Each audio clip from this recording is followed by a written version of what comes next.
Jer si milostivi čovjekoljubiv Bog i tebi slavu uznosimo, Otcu i Sinu i Svetome Duhu, sada i u vekove vekova.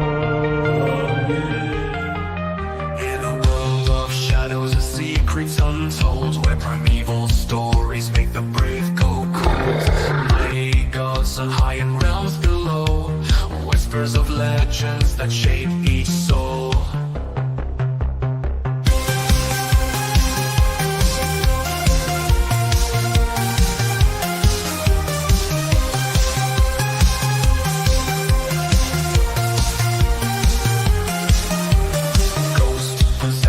And nightmarish dreams, cryptids lurking, nothing's as it seems, giants walking, angels and demons fight, only truth can bring the light.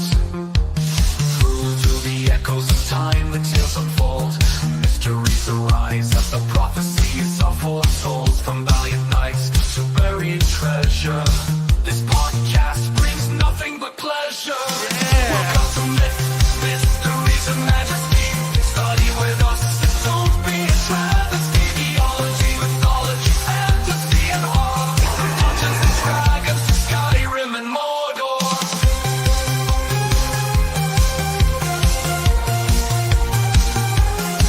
And Mordor, phantom powers haunt the evening, in gothic castles where they're screaming. Wizards cast spells in their towers tonight, exploiting enigmas hidden from our sight. Archaeologists make excavations deep of the ancient tombs where pharaohs sleep. In the dust of ages we chronicles keep, storytelling's power of monsters that creep. Myths, mysteries and majesty is the place for you to learn about this haunted space. From scholarship to manuscripts of old, unlock the secrets of wisdom and gold.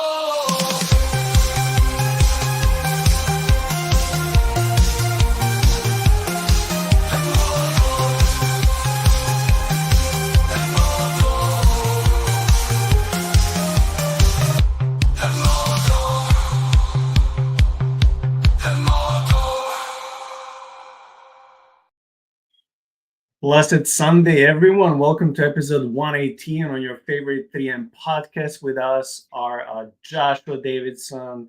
He's back. Welcome, buddy. Thank you so much for being able to jump in tonight. And also Amber, who was able to come and replace one of the guests who couldn't make it for tonight. I also thank you, Amber, especially in your busy period when you're going back to school tomorrow. So let's start in tonight with you guys quickly reintroducing yourselves and telling us something about your phenomenal podcast. By the way, I have included all the links in the video description. So please, guys, subscribe to their podcast, support their work as well as 3M. So Josh, maybe we can start with you. Okay. Well, yeah, I'm Josh Davidson. I am one of the co-hosts and founders of the Faith Unaltered channel on YouTube, and I run my own segment on there called Cosmic Corner. And so we have a whole lot of different diverse topics and guests and stuff on Faith Unaltered. One of them happens to be Amber, and so but she has her own channel. I'll let her talk about that. But we have a lot of different subject matter and a lot of different ideas that float around on Faith Unaltered. It's very diverse. And so if you like Christian apologetics but don't really have a niche, it's kind of a good place for you, because it'll give you a good spectrum of ideas and exposure to different portions of church history and ideas, and it's just a lot of fun. It's a lot of fun. We actually just crossed 5,000 subs and had our little subscriber party and everything on Friday. That was really fun. And so it's going to be a good new year, and it's fun to be able to come back on 3M. It's been a minute, so I'm excited to be here. Thanks for having me, bud. Yeah, I didn't forget our Screwtape Letter episode, so I hope it will come sometime next month or in March. Yeah, that will be episode 3, by the way. Sorry, Amber. It's your turn. That's okay. Yeah, so I have a YouTube channel with Deep Calls Deep, but that one is going to get a little bit less attention now that I'm jumping in with Faith Unaltered and doing a couple things. Going to be doing a co-hosting with Courtney Trotter on a segment called Hebrew Bible Breakdown. We're going to talk about all things Hebrew and ancient Near East and how to decode Old Testament scholarship. It's going to be a lot of fun. And then I'm going to be doing a segment that's called Wide Open Spaces, and we're going to be having a lot of conversations about fostering ecumenical agreement and creating some positivity, and hopefully getting some time for people to start learning how to agree with each other again. So that's what I'm doing. So I have a question on this new segment of yours. Will you be reading and pronouncing a lot of Hebrew nerdy words, so I can like jump in just to hear them and like look at goosebumps? Yeah, absolutely. We are going to be digging into the Hebrew, and we're also going to dig into the Hebrew grammar and all of that really nerdy stuff that anybody who wants to understand how Hebrew thinks, the language thinks. We're also going to get into a bunch of like the idioms and the imagery and get really nerdy. So it's going to be fun. Oh my gosh, that sounds phenomenal. Okay, as the context of this episode, I don't even know what motivated me. I'm always triggered by words, thoughts. Sometimes it can be a smell or a sound that just makes me space out and wonder wherever in my mind, somewhere else. And it can trigger a thing from the past or make me think about something in the future. So I don't know what triggered a couple months ago me talking with Travis, who was supposed to come tonight, and Joshua. I don't even know what we were talking about atheism, especially the militant part of atheism. And I just want to say it is not on our hearts, especially not on my heart tonight, to do some crazy. Even though the whole topic is very apologetic, I want to say we're not here to bash anyone. We're not here to attack anyone. We're here to attack ideas and bad arguments against Christianity. But we're not here to hate on anyone. I just want to. I mention this all the time. I'm coming from skepticism. I love people who have good questions, who are very honest, intellectually honest with themselves, first and foremost. You're welcome here. I'm not trying to convert you like by imposing something or whatever, blocking you and banning you. Everyone is welcome here as long as you're kind. That being said, so this is basically the introduction. Back in 2009, Christopher Hitchens wrote this book that he titled "God is Not Great: How Religion Poisons Everything," and this was 2009. That whole decade and the following one were very filled with different authors, including was it Sam Harris? Was it also Dawkins and others who like come with so much, almost this militant type of atheism that will be anti-theism. It's not just that they're skeptics or agnostics or atheists themselves, but they will fight hard to make people believe there's no God and the Bible is fake. Basically, that's a very watered down, explanation. Maybe doesn't do everything fair when it comes to their position. But basically, this was a very popular topic, and I used to watch when I was younger. I would watch constant debates between Christians and non-Christians because this was for me like the most important thing back in the days. I was so much into apologetics. But then I abandoned that and I switched to biblical theology and something that I would enjoy much more and believe that I can contribute in this channel when it comes to people's growth and understanding more of God's word and God himself. And I don't know again how this topic came when it comes to this topic, but basically Christopher Hitchens, we can say we disagree with him, but he was an intellectual mastermind. Even Christians love him, not because he used to be sarcastic about our faith, but because he'll be so smart. He'll bring such sometimes good arguments that would make even us think like, okay, how do I not just combat this question and go back after him and say, haha, I got you, but how do I answer this when it comes to my growth, when it comes to this, objective answer that I owe to myself and to my faith? So in this book, Hitchens described himself as an anti-theist and saw all religions as false, harmful, and authoritarian. He endorsed free expression, scientific skepticism, and separation of church and state, arguing science and philosophy are superior to religion as an ethical code of conduct for human civilization. Hitchens believes that we as species have grown out of the need for a superior deity because we have a better understanding of our world and our universe. He says as long as religious leaders hold so much power, we'll remain stuck with suicide bombers, people killing one another over old books, and he was against two-state solution. Okay, we understand this. There is something in this sort of reasoning that if we would try to be neutral, we were like, well, some of these things make sense. I mean, who in the world would like religious terrorists? Who would like in the world suicide bombers that once when they blow themselves up, it's not just them, they also kill tons of innocent people.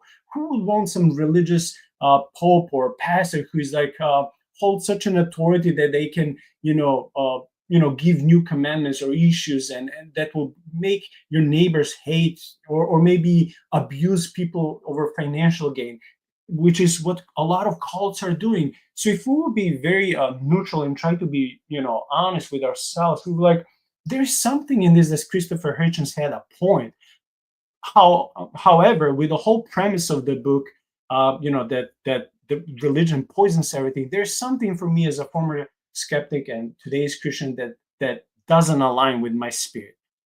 Before we start dissecting what is religion and some of the things that our friends atheists would believe, or how religion can actually poison things, what is it from Hitchens' positions? If you guys watch him having debates or maybe read his articles and books, what is in his position that maybe you would agree with him and things that you would disagree with?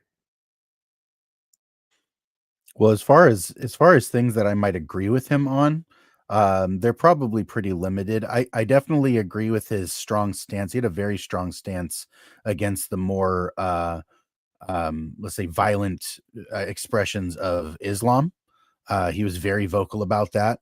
Those are things, and he had a very strong stance on, the treatment of women and children. He had a very strong stance on, how we should be dealing with, let's say, people that are of marginal identities, is how we would put it nowadays. Usually, he had a lot of strong stances on civil rights and things like that. That I think the Christian can actually get behind, is to say, no, we don't want things like slavery. No, we don't want things like graft and lying and stabbing in the back and prostitution and no, we don't want those things. We also don't want those things, right? And so it's not like he was just like an idiot moral relativist that didn't know how to be consistent.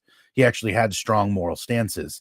He just didn't believe that you needed a God to get there, and used mockery as his main tool to try to get at those things that he was trying to argue against. And so, because he was so quick-witted and so articulate, he was able to kind of, go against some people that, to be honest with you, he's like not necessarily matched with in their quality of argumentation, but definitely knew like rhetorically, he was very fierce, and he knew how to, guide a conversation and deal with a debate in a way that made people have to think. Like you said, it was like, you had to kind of stop because he put you on your toes a little bit.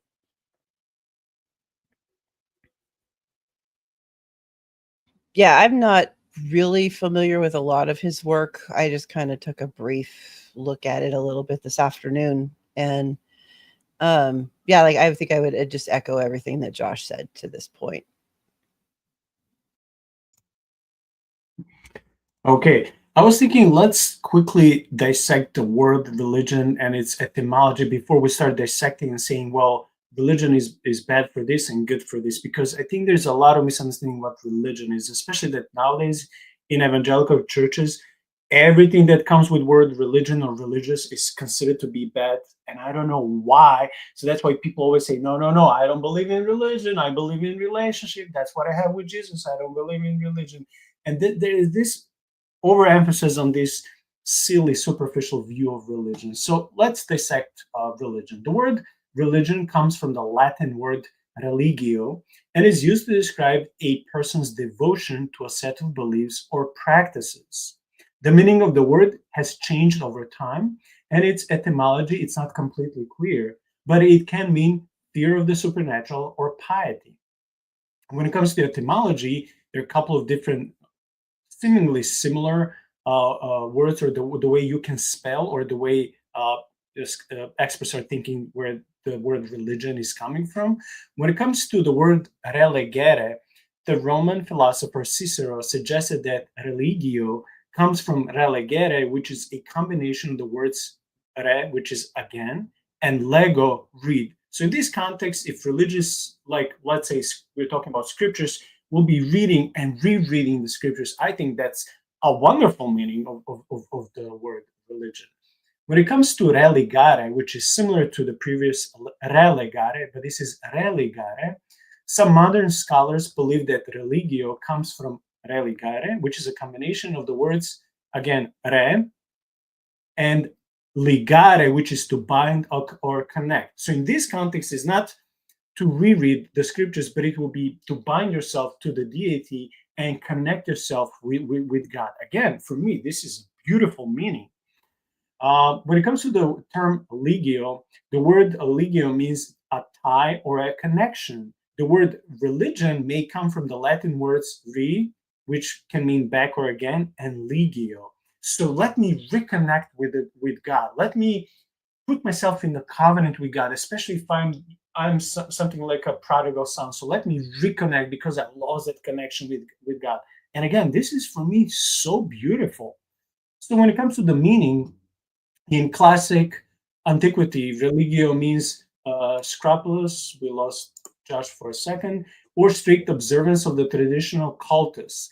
In this word also meant the sense of right, moral obligation, or duty. So basically, to conclude, religion is a collection of beliefs, practices, and cultural systems that relate humanity to spirituality and sometimes to moral values.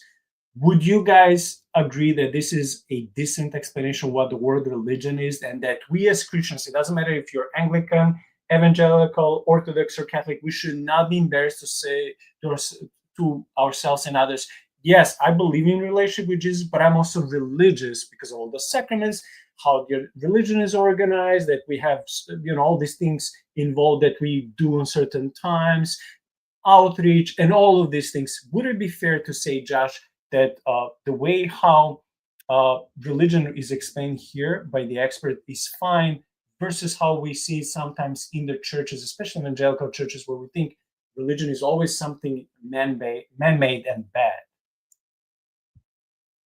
Well, I think you're right to point out that the tendency to treat religion like it's a dirty word is probably a mistake. Like, I don't think that people should, like, in some cases it's used, to say someone is being too religious. Usually what we mean by that is that that person is being, in some sense, like sanctimonious or self-righteous, right? And I don't think that making religion synonymous with self-righteous pride was a good thing. That was not a good move, right? And so I think that thinking about religion specifically as, like you said, to read again, or to enter again, to reunify, to reapproach, the againness of it, right? Which is the ongoingness of it. And so a religious attitude is somebody who has an ongoing relationship to a thing that they're doing on purpose, right? Religion is not something that kind of happens on accident, but it can be something that happens almost implicitly, right? Where some things we do religiously, and we almost use that as kind of a pun, where it's something that we do so often we do it second nature, right? So religion is something that has a lot of things culturally packed into it. But if we were to kind of strip it of all of the weird cultural connotations and stigmas and stereotypes that latch onto it, then what you really have is like that relational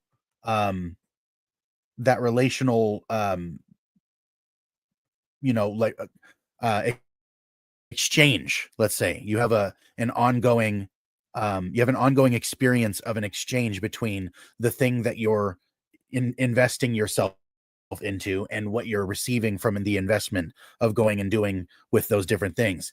And it's not necessarily every religion is centered around a deity, but a deity is a really common central feature to having a religion, right?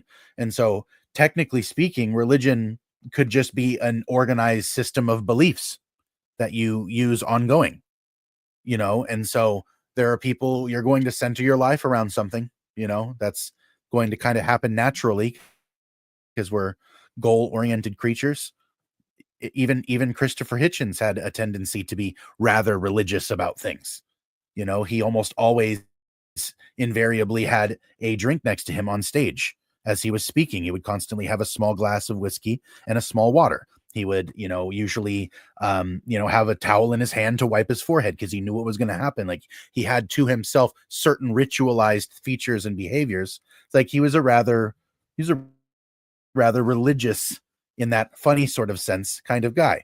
And so it's ironic that somebody who had such strong stances and such a moral piety about himself would be so adverse to religion, because he almost fits the bill of the thing that he's pointing to, if that makes sense.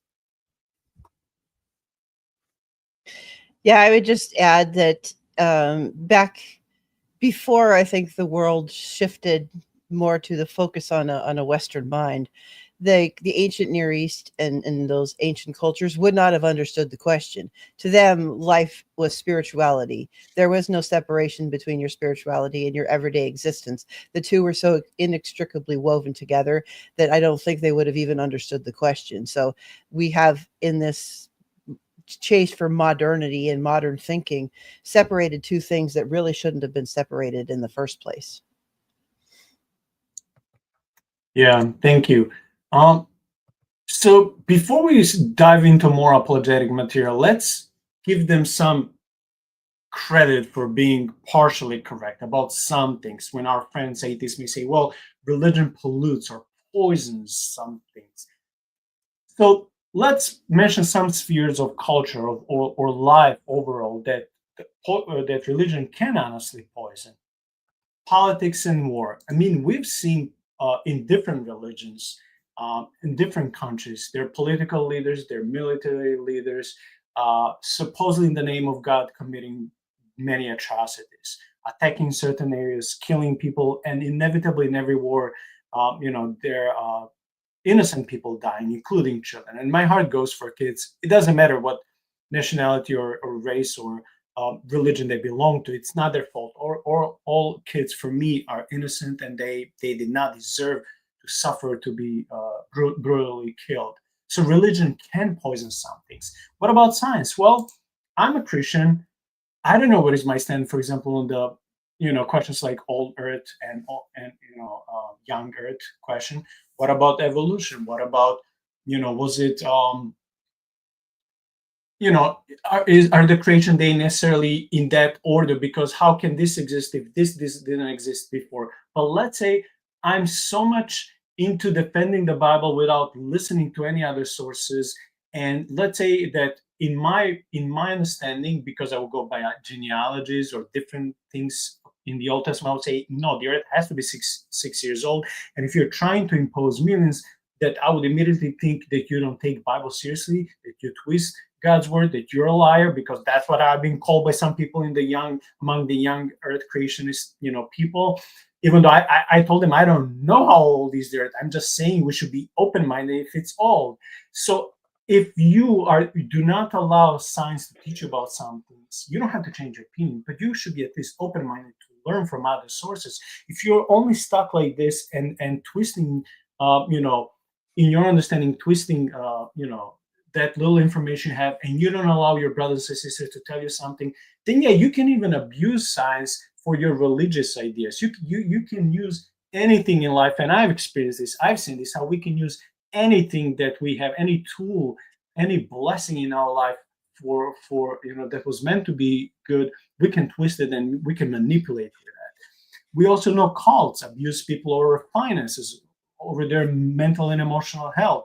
I had an acquaintance at my work who joined this Asian-led Bible study / mini school, and if he was absent from a class, representatives of that school would wait the guy in front of his home, harass his parents, and wait for him late at night to come back from wherever he went, asking him, why didn't you come to the church? Why didn't you come to our Bible study? Why did you skip? And he understood later on that he was part of a cult, but he didn't understand immediately. So certainly religion and religious cults and religious leaders, some of them can brainwash people, can abuse people, can hurt people. This is what happens. Amber, when it comes to these things that religion can certainly poison, different spheres of life, like politics, war, science, your mental or emotional health, finances, and many other things, including marriages. Would you agree that there are certainly religious groups and cults that abuse these things in the name of God and religion in the Bible, where they're not being genuine and they're not actually acting according to the Bible, but it's actually their own dogmatism and their own narrow view of religion? Yeah, I think absolutely. I don't think that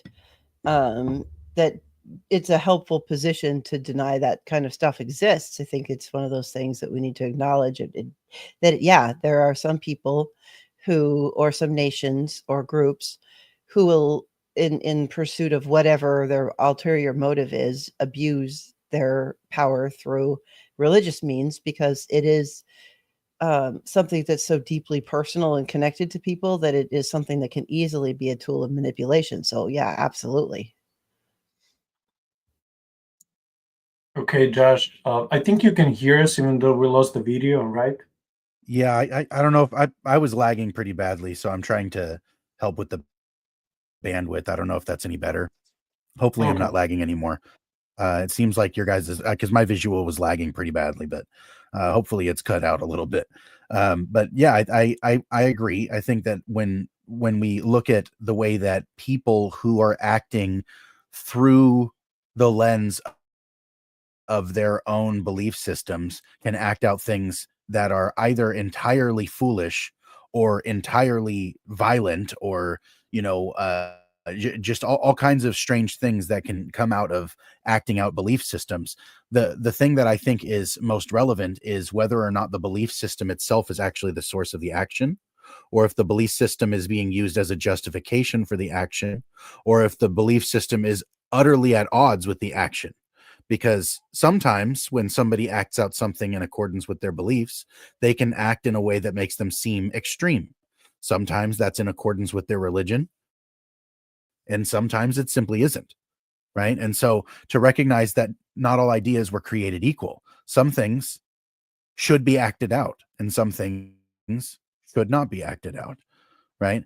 And so I think with that kind of thing in view, it's actually really relevant to say that some religious people or some religious movements have in fact been more harmful than good, right? I can think of lots of things that have happened in America on the front of what we would call cults, right? And the kind of crazy traumas that come out of that, not only physically, where like not every cult member is brought into a cult and then brought into some sort of compound in the jungle and given Kool-Aid to have a mass genocide or something like that. Not every cult goes that way. Not every cult goes toward physical harm in any sense. Some cults go toward serious mental traumas and isolation and abuses and embarrassment and all kinds of things to get people to be compliant and submissive toward what it is that's happening. And we see the abuses, we see the excesses, and we're right to call them out, just as I think Hitchens was right to call out the abuses and the excesses that he had seen. I think that it's right. I think that it makes sense to call those things out, and we should draw proper and due attention to them. But we should also be careful not to mislabel things that don't fall into the bucket. We shouldn't be putting things into the bucket that don't belong in the bucket. And so, the lack of care toward nuance and differentiation that Hitchens had, I think, was one of the biggest weak points to some of the things that he had to say, was that he would overgeneralize his point. He would make a point, but then he would vastly overgeneralize his point and put people into the bucket that simply did not belong in the bucket.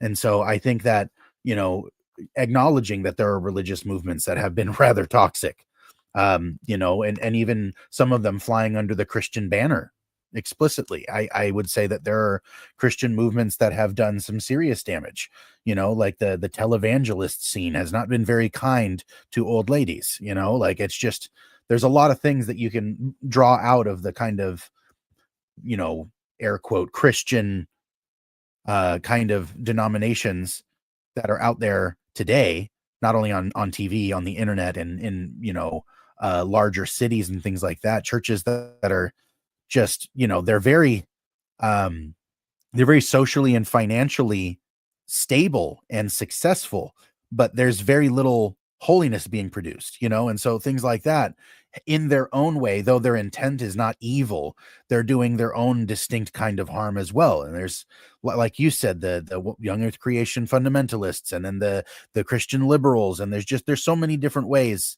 that damage can be done under the banner of good intention.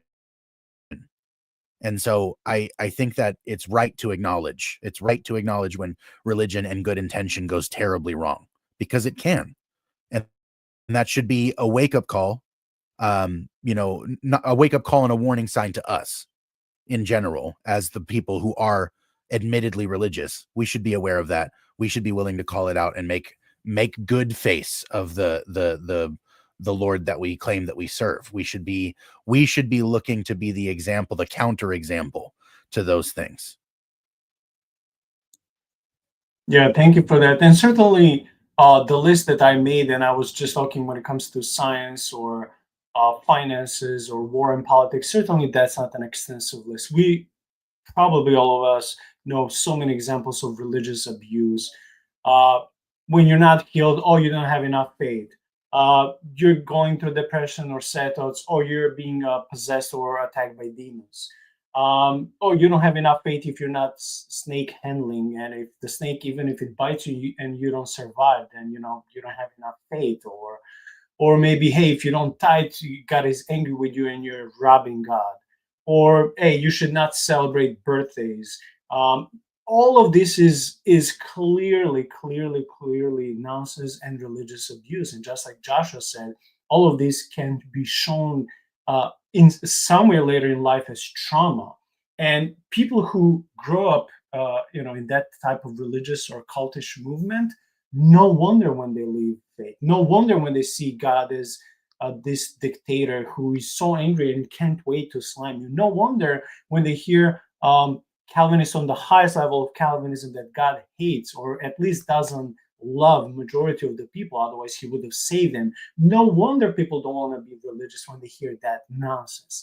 So like I said, the list was not extensive that I was mentioning, because when I was mentioning the list earlier, because as we know, we can count dozens and dozens of these cases, and they're all sad and they're all dangerous. So this is why also it's very important, and we always emphasize on the channel to be part of the healthy church, to have a sound doctrine and theology, and to always educate yourself on what you believe and why you believe certain things. And this question is kind of addition or a sequel, if I can put it that way, to the previous thing, that religion certainly can poison or abuse things. And this is the question: do these so-called bad apples in Christianity repel people or reject people from converting? And if yes, is that fair? So many examples of people deconverting or not wanting to become a Christian because either or misunderstanding the Bible, especially the Old Testament, because they're like, oh, it goes against science, or God is so cruel, examples like that. Or second, having bad experiences with pastors and priests who failed, committed sin and or scandal. So again, are so many skeptics and our friends, atheists or members of other religions, are they also discouraged to join Christianity because they see these so-called bad apples? They see so much sin, they see so much of us not representing Christ in the best light. They also see scandals. They see financial scandals, they see sexual scandals. I don't want to mention names, but just in the last 1 year, how many prominent pastors and theologians we see who fell, when it comes to sexual scandals. And I mean, these things put bad representation of us and of Christ in the world. And we are all prone to do this. We're not better than them. But I'm just saying, is it fair that when people are discouraged to become Christians, they, number one, misunderstand the Bible, especially the Old Testament, and second thing, they see so much scandals in the church, in the modern church? And Amber? That's a really actually a complicated question, because is the fallout and the impact for people who have survived like spiritual abuse or been victims of bad actors, and the impact that it has on them and their families and the people around them, and cause them to either be hesitant to join Christianity because of it or fall away because of it. That's fair. But does that get unfairly weaponized by certain people who are hostile to Christianity and to faith? Yes, I think sometimes it does. So I think it's kind of a not an either or. I think it's kind of a yes, both. But it just depends on who is using it and how they are using it, because there can also be powerful stories of redemption for people who have gone through that, recovered, come back into a positive religious and Christian experience that can speak powerfully against those voices who are trying to use that for a negative. Yeah, I've seen plenty of examples of people that feel, um, let's say singled out in a church because the way that they're asking a question or the way that they're viewing something when they arrive because of their own personal experiences and the people in the church.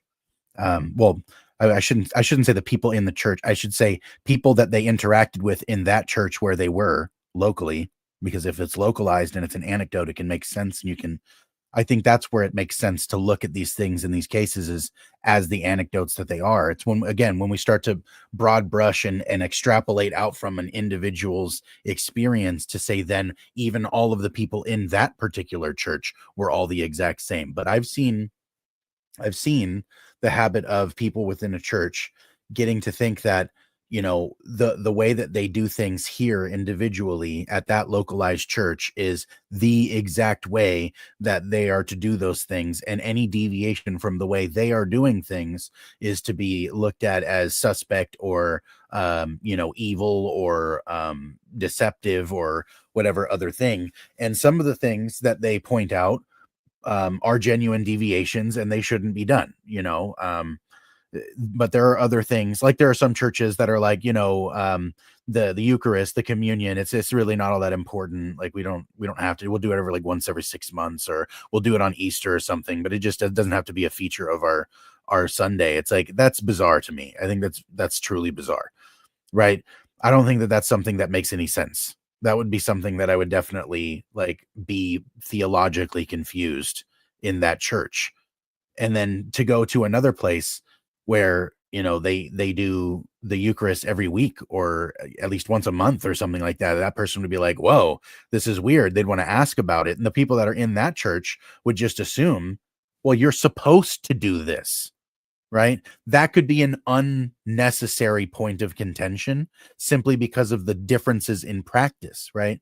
And so one of the things that I think that this points out is, and this is something that we're making a big emphasis of in Faith Unaltered this year, is trying to find a way in which we can reconcile that let's say the surface tension differences within Christendom, so that those conversations can be had without the you disagree, therefore you don't belong feeling to have to come up necessarily until there's actually a reason for that fracture, right? And so there's a lot of those differences that are surface tension in reality, but they're emphasized in a way that makes them unhealthy, right? And that's just within the Christian within the Christian community. It's not necessarily something that every person that walks into a church is going to have a theological scruple. But if the church within itself is used to those scruples emerging, they'll end up treating people accordingly. You know what I mean? And so even the new person who is completely innocuous and has no idea what's going on, they don't know anything about interchurch politics or any of the weird stances that are going on. They're just showing up literally for the first time. They've had a really bad week. Maybe they've had a bad month. Maybe they've had a divorce last year, or they just lost their dad. They're facing the holidays and they don't know anything about anything. And they come into a church because, by golly, that's where you're supposed to find this God guy, and it's like, man, the amount of variables and things that could go wrong. It's like, we should not at all be surprised that Satan's trying to be at work where God has his radar set, like it's not surprising, but at the same time, sometimes Satan doesn't even need to be the help. We do We do we do a pretty good job running people off on our own, and we should own that. I think that we should look that in the face and say, look, do better. We should do better. I should do better. You should do better. We should all do better. Amen and amen. I think it should be fine to say that we should be more welcoming as the church. But I think it all should also be fine to say that being welcoming is not necessarily the first aesthetic of the church. We should be also a good example. And so finding the line for how those things play out is a good reason for discipleship. It's a good reason for strong spiritual headship. It's a good reason for strong accountability between the members of the church and all of those things that are generally spiritual principles found in the New Testament. So it's like what we should really be doing is acting as that body rather than acting as a hymn singing Rotary club or a wound licking club that meets every so often and has these clicks that happen. And you know what I mean? It's like, it's so cheap. It's so expensive to do things the right way, but not, money's not going to do it. And so there's a lot that goes into that. Like Amber said, it's a very complicated problem. It's a very complicated problem, but it's definitely something that we should be open to looking at with honesty as a church. We should. And I just want to jump in and add that this is something that gets used by people outside of the church who are trying to dissuade people from becoming interested and becoming seekers, that they use a lot of equating correlation with causation. And so they'll take examples and outliers and conflate those to mean that, there's this because these two things are happening at the same time, one is causing, the one is causing the other. And that's not always the case. Sometimes two things just happen at the same time. It's not, correlation doesn't always equal causation. And so I think that is definitely a weapon of confusion that is used by people who are against religion and Christianity in particular. Yeah, good point, both of you. And if I can just add one thing, it's so funny when skeptics say, "Well, why should I join a church? Why should I go to a church? It's so full with hypocrites." And I forgot. I think it was Frank Turk, the apologist, who said, "Well, good, you're also one, so join in. Join us. You're also a hypocrite. We don't mind having another one." And while it was funny, yeah, and a bit sarcastic, but it's true. We don't go to church because we figure out everything or because we reach to that level of sanctification that is perfect, that we assume completely Jesus's Jesus's nature or attributes or whatever will happen in the eschaton. It's not like we are this perfect ambassadors of Christ on earth. Unfortunately, we're not.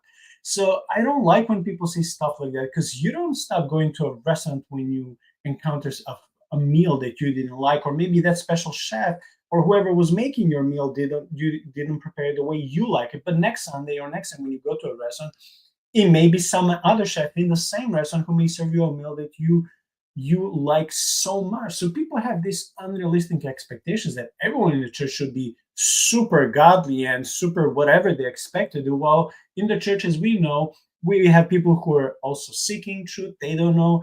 They could be going through many different issues and addictions. You have people who are trying, quote unquote, to come to truth by exploring different churches, different religions, denominations. You have people who are going through pain and suffering, and they may not show that kindness and empathy or sympathy or kindness that you may be expecting at that time, because maybe they're grieving. They're not really, right there to become your friend at that point of life. I know, because I'm still in the period of grieving. Sometimes I don't have patience for people. I want to be home and alone. And it doesn't. I'm just speaking truth. That not everyone should agree with that. Not everyone would like it, but it's truth. So when people just say that, I don't like because there's so many hypocrites.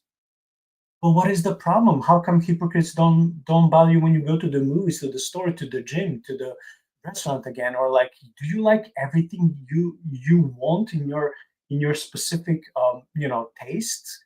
Do you like everything where you go to these places? Do you like every book? I mean, look at the books. You guys read, even probably, especially Amber, you read more books than me. Is there any book that you like everything about that book? There's probably no such title, right? Well, I might say I liked everything about Tolkien's Lord of the Rings books, but other than that, I would agree with you. Yeah. No, but I mean theological, doctrinal books. There's no book like that. Okay. Yeah, but you Right. still don't Yeah. put the book and toss it in the garbage because you disagree No. with one of theological conclusions or two. No, you skip that and you continue reading. So I just really don't understand it because someone may encounter one or two people they didn't like in a church, or maybe a pastor who happened to preach on that Sunday didn't resonate with the guests and like, oh, that's it, churches suck. I'm done with religion. That's not how usually, if we are honest, that's not how we go in life in general without religion, with education, with food, with dating. That's not how we address these things.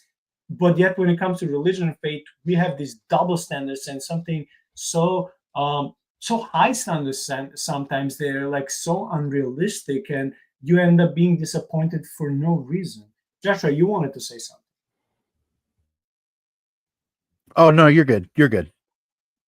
Okay, so I have one more short question before we switch to the myths and exaggerated accusations when it comes to Christian history. And this is the question: why are our friends atheists and skeptics especially inclined to complain and attack Judeo-Christian faith and the Bible versus some other holy books and some other religions? Is it just because usually Christians don't go and persecute their quote unquote enemies? But is it also, if I want to go a little bit more spiritual and say, could it be they're attacking the source of truth, which is Jesus Christ? Because it's not just intellectually, but also morally, they don't want to have God in their life, that they will feel like, oh, I'm subjected to this God and I'm in and I should follow his rules and commandments. And I'm just giving an overall view. I'm not being super specific. So why is it when it comes to our friends skeptics, they feel especially encouraged to attack Christianity and the Bible versus some other faiths and holy books?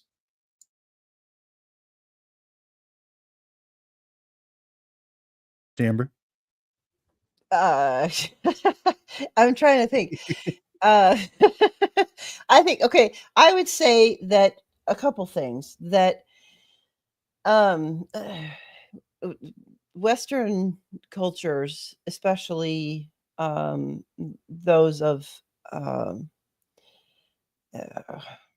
Western European descent, have done a fantastic job of separating us from a connection to the spiritual. And so to understand a concept of spiritual warfare and that actually evil exists and it tangibly exists, and that we are players in the grander scheme of an actual spiritual war, that is a concept that is very foreign to us. And so to understand that,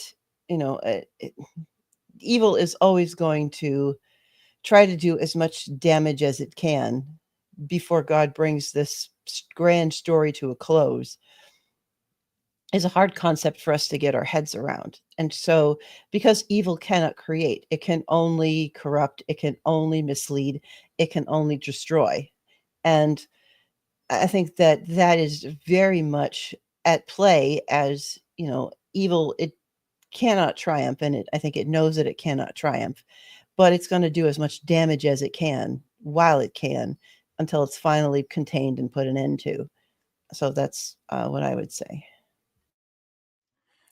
Well, I think it's a really interesting question the way you phrased it, because it's kind of like what's behind the curtain when somebody is opposing the Abrahamic stories, right? Like, because I think when especially the modern, because again, this is about the more militant atheistic kind of stances.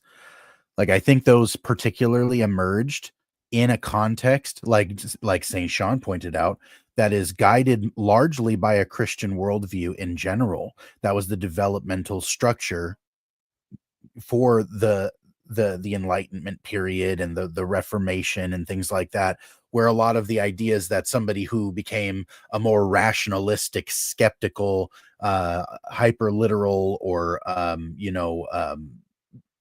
let's say more cynical, individualistically minded kind of person, I think that personality type would only flourish and bloom into somebody who was had the gall enough to say, I don't believe in what 99% of humankind has always believed, is that the universe is haunted with something, and perhaps someone made it, right? Like the idea that would emerge at all kind of requires a scenario in which people are treated as equals under the law. Even the king isn't above the law, right? And that the emergence of something like English common law is the only way that something like that could even be made culturally possible, intellectually or academically possible, as something that would spread like wildfire the way that it did, in the rise of the new atheists, the way that you were describing earlier in like 2009 to 2016 kind of time frame. Is it like it just exploded like wildfire, and it was fueled by this strange sarcastic cynicism, right? It wasn't necessarily fueled by an intellectual rigor. It was fueled by a lot of rhetoric that sounded intellectual, but it was mostly fueled by this kind of cardboard cutout, 14-year-old's version of Christianity that you could fight with, quick quips and cynicism. Like, I think it was really powerful, and obviously rhetorically powerful, the way that these guys were able to use mockery as a tool to point out the shortcomings that we all just agreed were definitely shortcomings, to do with the religious world or the theistic world, right? But to say that those things are then the strongest characteristics for what it means to have a theistic worldview or be a Christian, I think is where the entire thing ends up falling apart. Because on the ground floor, most of the things that they're trying to assert as the things we should be aiming to accomplish are things that are in fact the byproduct of something they're trying to decry, right? It's like you can't borrow the fundamental structure of the religion that you're trying to eliminate and then continue to think that you're actually going to eliminate it while borrowing its major tenets.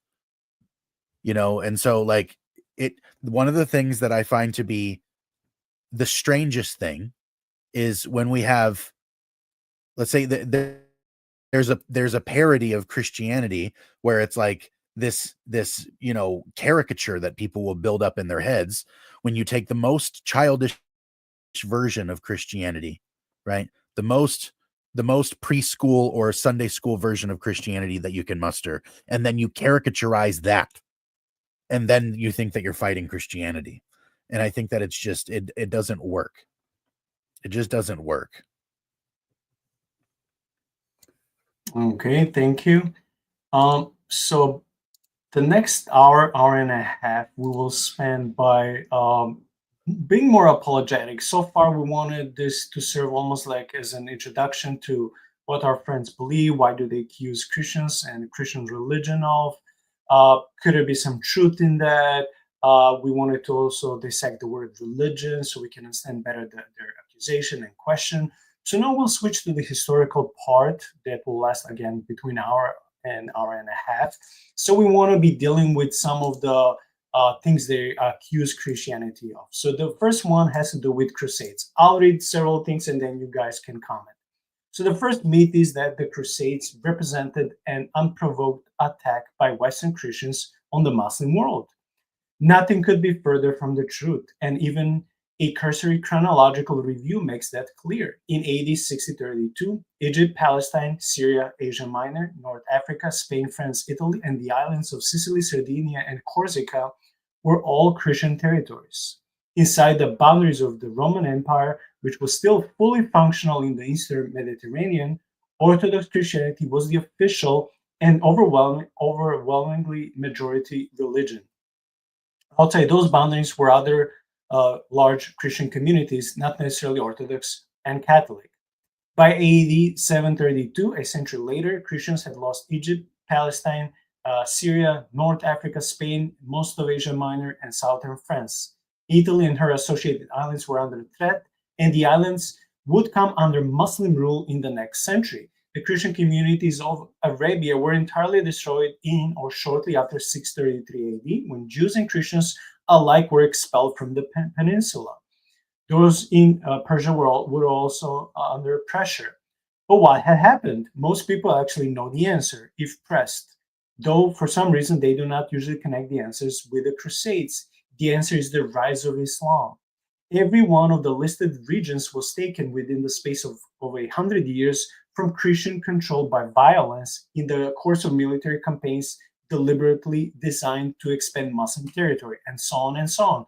Thus, like the subtitle says, the Crusades were not unprovoked. They were provoked because both Christians and the Jews and their lands and regions were being taken violently. Myth number 2: Western Christians went on crusade because their greed led them to plunder Muslims in order to get rich.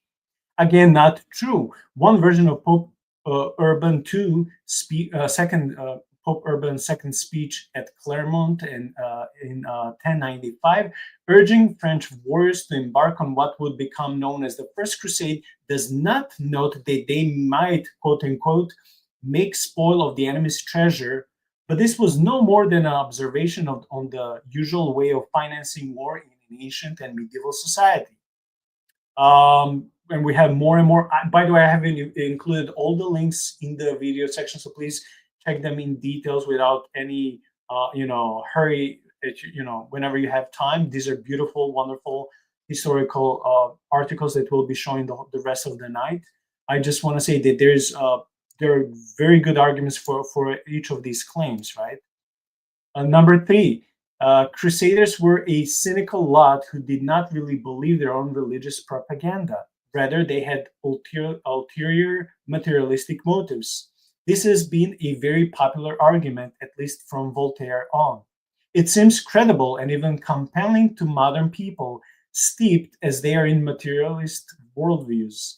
And certainly there were cynics and hypocrites in the Middle Ages. Beneath the obvious differences of technology and material culture, medieval people were just as human as we are and subject to the same failings. However, like the first 2 myths, this statement is generally untrue and demonstrably so. For one thing, the casualty rates on the Crusades were usually very high, and many, if not most, crusaders left expecting not to return. At least one military historian has estimated the casualty rate for the First Crusade at an appalling 75%, for example. The statement of the 13th century crusader Robert of Pressex, that he had come from across the sea in order to die for God in the Holy Land, which was quickly followed by his death in battle against overwhelming odds, may have been unusual in its force and swift fulfillment, but it was not an atypical attitude. And so on and so on. Myth number 4, the Crusades taught Muslims to hate and track Christians. Okay, part of the answer of this myth may be found above from myth number 1. Muslims had been tracking Christians for more than 450 years before Pope Urban declared the First Crusade. They needed no incentive to continue doing so. But there's a more complicated answer here as well. Up until quite recently, Muslims remembered the Crusades as an instance in which they had beaten back a puny Western Christian attack. An illuminating vignette is found in one of the Lawrence of Arabia's letters describing a confrontation during post-World War I negotiation between the Frenchman Stephen Pichon and Faisal al-Hashemi. Pichon presented a case for French interest in Syria going back to the Crusades, which Faisal dismissed with a cutting remark, "But pardon me, which of us won the Crusades?" This was generally representative of the Muslim attitude toward the Crusades before about the World War I. That is, when Muslims bothered to remember them at all, which was not often. Most of the Arabic language historical writing on the Crusades before the mid-19th century was produced by Arab Christians, not Muslims, and most of that was positive. There was no Arabic word for Crusades until that period either, and even then the coiner of the term were again Arab Christians. So again, when it comes to 4 myths, the first one again, that Crusades represented an unprovoked attack by Western Christians on the Muslim world. Number 2, Western Christians went on crusade because of their greed.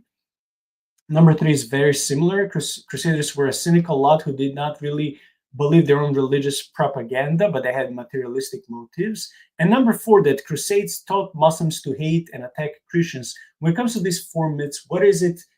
We can again start with you, Amber, that you would like to comment, because for me, this historically helps us to see Crusades from different angles.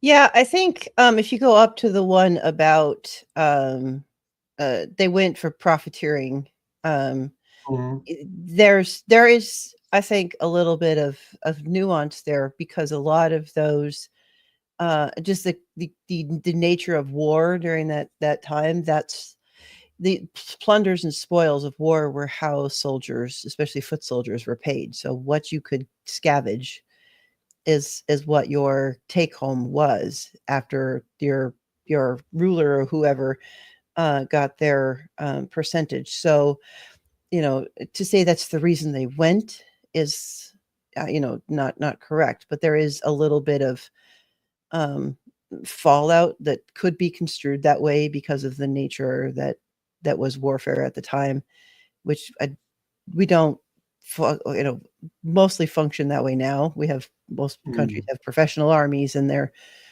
they try to keep a handle on that. But when there's war season, and that's how you fill your coffers, there it would happen, but that's not the motivation to go to war was usually. Remind me, wasn't Abraham doing something similar when they went to war? Didn't he share the war loot with some of his soldiers, right? Remind me if that's what happened. Well, he not only shared the loot with some of his soldiers, he actually tithed to Melchizedek with the spoils of a victory. And so, it's kind of it's kind of something we have to own from top to bottom, because it's a feature from even very early on in the stories in Genesis. You actually have the idea that when something like a great victory would happen on in any battle whatsoever, you would ultimately have the people who were the victors taking what was left of what was important or what was valuable, right? That's what the Vikings also did to the Christian churches and monasteries in the Western Europe. Yeah. Right? Well, it's also how the British built all their museums, it's kind of a feature of human history to do so, right? It's like, that's how all of the greatest scientists around the world were acquired after World War I and World War II. It's how, Native American tribes acquired land and skill and weaponry, and it's how the Europeans acquired language, and how the Chinese acquired different building skills from the Indian people, and how the Russians learned how to do all, like, this is the nature of human civilization, to borrow and gather from one another. Sometimes it happens in the context of war, not always, but that's a natural human experience, is to have the intermingling of different groups, right? And so war was an unfortunate but natural feature of how those things kind of moved and deposited back and forth. And so, like, the fact that we have trade routes was a long, hard-earned development. It's kind of crazy how some of that stuff took place in history. The past is an ugly place, but I think it's one of the strangest things for a modern person to look at and say, therefore God is bad, because we live in the best time ever and we're complaining more. Amber, I'm sorry, we cut you off. You just started talking about war, and we didn't even allow you to assess other myths. If there was anything that you wanted to add, that is, I don't know. Well, you'd have to. Let's see. No, I don't think so. I think I covered. That's the one that stood out the most to me. So yeah.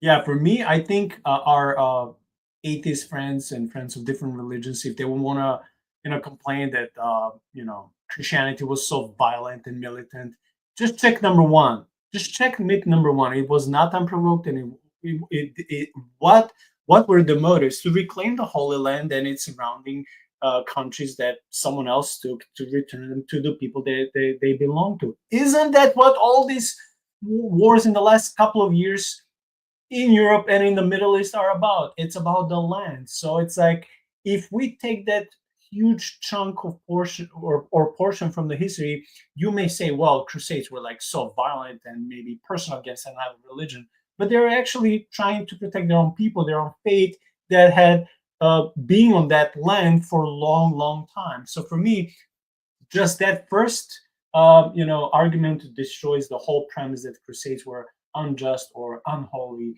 or unprovoked. It was just a lie. Okay. So the next couple of articles, and I'll try to go quickly through them, have to do with witchcraft and this cases of witch hunts that many people, when attack Christianity, they invent numbers. They're like some insane numbers. Okay. So here we're dealing also with some myths. The first one is that witches were burned at a stake. Not in English-speaking countries, witchcraft was a felony in both England and its American colonies, and therefore witches were hanged, not burned. However, witches' bodies were burned in Scotland, though they were strangled to death first. Number 2, 9 million witches died in the years of the witch persecutions. It's false also. About 30 to 60,000 people were executed in the whole of the main era of witchcraft persecution from the 1427 to 1436. Witch hunts in Savoy in the Western Alps to the execution of Anna Goldie in the Swiss canton of Glaris in 1782. These figures include estimates for cases where no records exists. Wow, that's such a huge difference from 9 million to up to 60,000 people. Okay, myth number 3. Once accused, a witch had no chance of proving her innocence. Only 25% of those tried across the period in England were found guilty and executed.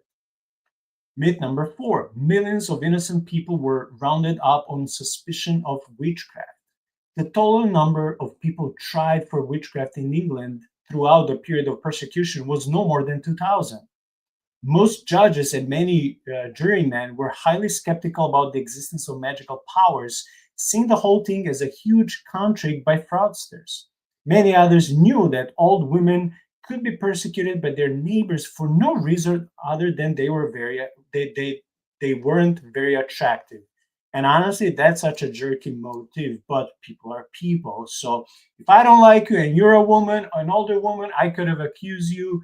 And it doesn't matter if I was a man or a female, I could have accused you because simply I didn't like how you look, right? And I could have accused you that you were a witch. So basically, that's what it is. Myth number 5, the Spanish Inquisition and the Catholic Church instigated the witch trials. All 4 of the major Western Christian denominations, Catholics, Lutheran, Calvinist, and Anglican churches, persecuted the witches to some degree. Eastern Christians or Orthodox churches carried out almost no witch hunting. In England, Scotland, Scandinavia, and Geneva, witch trials were carried out by Protestant states. The Spanish Inquisition executed only 2 witches in total.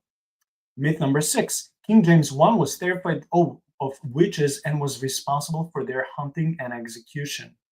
More accused witches were executed in the last decade of Elizabeth I's reign, which was by the end of the 16th century and beginning of 17th century, than under her successor James I, who lived at the beginning of the 17th century. The first Witchcraft Act was passed under Henry VIII in 1542 and made all pact witchcraft in which a deal is made with the devil or summoning of spirits a capital crime. The 1604 Witchcraft Act under James could be described as a reversion to that status quo rather than an innovation. In Scotland, there had, let me skip this because for the lack of time, but basically there's a small paragraph about Scotland, so we'll skip that. Myth number 7. Witch hunting was really women hunting since most witches were women. That's the argument, right? But no, in England, the majority of those accused, yes, they were women. In other countries, including some of the Scandinavian countries, men were in a slight majority. Even in England, the idea of male witch was perfectly feasible. Across Europe, in the years of witch persecution, around 6,000 men, 10 to 15% of the total, were executed for witchcraft. In England, most of the accusers and those making written complaints against witches were women, not men. Okay, myth number 8. Witches were really goddess worshipping herbalist midwives. Nobody was goddess worshipping during the period of the witch hunts, or if they were, they have left no trace in the historical records. Despite the belief of lawyers, historians, and politicians, I'll skip all these names, there was no real pagan witchcraft. There was some residual paganism in a very few trials. The idea that those accused of witchcraft were midwives or herbalists, and especially that they were midwives possessed of feminine expertise that threatened male authority, is just another myth. Midwives were rarely accused. Instead, they were more likely to work side by side with the accusers to help them identify witch marks. These were marks on the body believed to indicate that an individual was a witch, not to be confused with the marks scratched or carved on buildings to ward off witches. That's one article. The second one is very similar. It also mentions, some different things like the book that was written in that times, which I will butcher pronouncing, Malleus Maleficarum, which was a religious manifesto written when it comes to witches, right? So this article was written by another author, and I don't know if I should maybe just read this slide section. Okay. Yeah, it says thousands, not millions. The most known wave of witch hunts did not happen in the Middle Ages, but right after in the so-called early modern Europe during 1400s to 1700s. While millions might have been affected, historians estimate the number of actually executed during these 300 plus years to around 50,000 people. To put things into perspective, adjusted for demographics, this is almost more or less than the number of people who die in a traffic accident in Europe every 10 years. It wasn't just about the gender or social status. Rich or poor, a man, a woman, man or child, old or young, nobody was safe. I mean, to be accurate, most victims were indeed women. And you only need to read the title of one of the chapters of Malleus Maleficarum, a highly influential book to understand the misogyny behind some of the witch hunts. But women were, and I quote, frequently accused of witchcraft by other women, which we just mentioned in the previous article. It was not exactly about the patriarchy.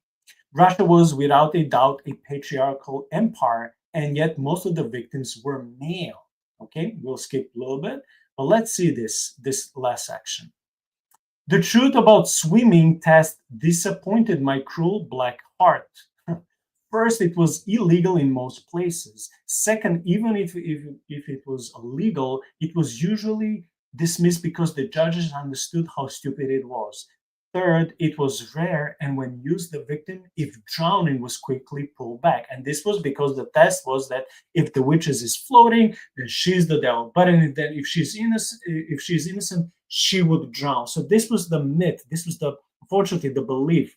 The real myth for them, it was the belief that how the witch would be shown to be a woman or a witch. So we can here see how that would be, how this would work. So this is another very interesting article that, for the sake of time, I'll stop reading now. But basically, okay, Amber, what is it when it comes to these witch hunts and how exaggerated the numbers are, and the accusation, oh, this was because men hated women, and because, oh, some of them just tried to be herbalists and cure people. They're really not into the occult and all this stuff. We see that all these myths are easily dissected and rejected. What is your stand on some of these? Well, actually, funnily enough, when because my husband is into genealogy, and so as a hobby, he does some side work tracing people's genealogies and stuff. And so I have in my family 4 people who were accused of witchcraft and then actually cleared. And so none of them were actually executed. They were all in various stages in prison for various periods of time. And they were all herbalists and healers. And so weirdly enough, that is in my history. But a lot of that had to do with, I think, the at least in the Americas, and then from the stuff that I was able to dig up and find about my family, that a lot of it came with the Puritan panic about evil, and a lot of the outcome of fleeing from the result of religious persecution, seeking to live out their beliefs the way that they saw fit. There was there was a lot of confusion and a lot of evil panic, and some of the complications that came with some of the Puritan beliefs from all of that history. So some of it has to do with conflation of faith with superstition, I think. That faith is not always superstitious in that way. But yeah, funnily enough, this is something that my family actually has documented history of being survivors of this actual phenomenon. I'm sad to hear that, but I'm glad they got vindicated, if I can use that term. Yeah. That's wild. Well, yeah, I think, to be honest with you, there's two things that I would point out. The first is I'll go C.S. Lewis on everybody. To be honest with you, the fact that we don't hunt witches anymore is not because we're morally superior now to the people that were at that time, because we honestly don't believe that witches are there. That's why we don't hunt them, is because we don't believe in them. But if you actually believed that there were people who could control the weather, or curse your children, or make your crops wither, or kill your cattle, or destroy your reputation, if you thought those people actually exist and they were in fact, sacrificing children, you would in fact have the police go out and hunt them. That's exactly what you would do. You wouldn't be focusing on the supernatural elements of their actions, but you would definitely, if you found out that there was a cult out there that was sacrificing children and molesting farm animals or whatever other crazy debaucherous nonsense, if you thought they were actually doing that, you would not hesitate to go and call the police. You wouldn't. Don't pretend like you would. You're not morally superior for not hunting witches because you don't think they exist. C.S. Lewis said we're not any more morally superior for doing that than we would be for not setting mouse traps in our houses if we didn't think there were any mice. You don't need mice traps if you don't think there's any mice. You don't need witch hunting if you don't think there are any witches. That's not a moral superiority problem. I think that's silly. The other thing is that if you want to see modern times employing the exact same problems that we saw, maybe not to the exact same extremes, in some cases perhaps, but not into the exact same extremes, we just saw a great instance of global witch hunting just a few years ago. I don't know how controversial you want to get, Nico, but I remember just a few years ago when there was a global phenomena in which we were actually, it was emphasized to us to be, be compliant and do certain things and listen to our, white lab coat priesthood. And if you didn't, they would come for you in some way or another. And so all of the same tendencies and all of the same things, they're going to be part of a human universal, which is reactionary. To be reactionary is something that we do in every arena all the time. It's not a surprise, and it shouldn't be a surprise anymore. But the fact that that Christianity is pinned onto there rather than mere humanity being pinned onto there, I think is terribly conspicuous, because it is not actually a feature of the faith to go and hunt for witches. You won't find that in there anywhere. So there's no prescription from Christ to seek thou out thy unholy neighbor and burn her upon thine pike, right? That's not a thing.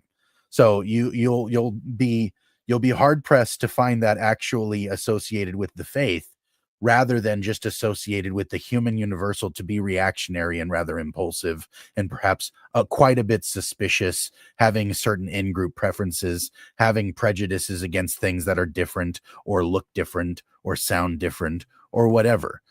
It's not like those things aren't just completely saturating all of every culture all of the time. So I just think it'd be a strange thing to make such a big thing out of that, especially given the corrections that those articles were giving. That's very useful. The fact that the sheer number difference, that's crazy. Like, because of the way that, and this is the thing, is a lot of people, I think that the same things happen outside of the religious sphere. You have certain characters that inhabit the mind of the cultural narrative about certain different periods of time. During the 1900s, a lot of people, if I said the worst guy of the 1900s, and instantly every American's going to think of Hitler. But if you weren't from America and somebody said the worst guy of the 1900s, you might think of Stalin, you might think of Mao, you might think of any number of individuals who are rather heinous, right? But it's like, technically speaking, compared to lots of them, Hitler was small beans. And so it's interesting how those things kind of latch on to particularized examples of things, and they become a like poster child for evil in our minds. And that was just one of those events that got latched onto. You know what I mean? Like, it's unfortunate that it happened, but it's even more unfortunate that it got latched onto in that way. I think it's definitely an exaggeration worth noting. Okay, thank you. Now we come to the section that I don't know if we can actually defend, but since we're called to speak the truth, I just want to read an article from God Questions, which is a Christian article about the Inquisitions. The Inquisitions were judicial institutions or tribunals that were established by the Roman Catholic Church in order to seek out, try, and sentence people that the Roman Catholic Church believed to be guilty of heresy. The purpose of the Inquisitions was to secure and maintain religious and doctrinal unity in the Roman Catholic Church and throughout the Holy Roman Empire through either the conversion or persecution of alleged heretics. So, conversion or persecution.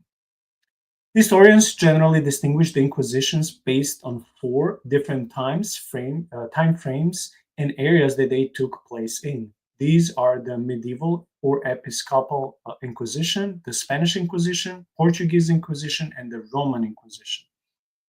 This is more than I was acquainted with, to be honest.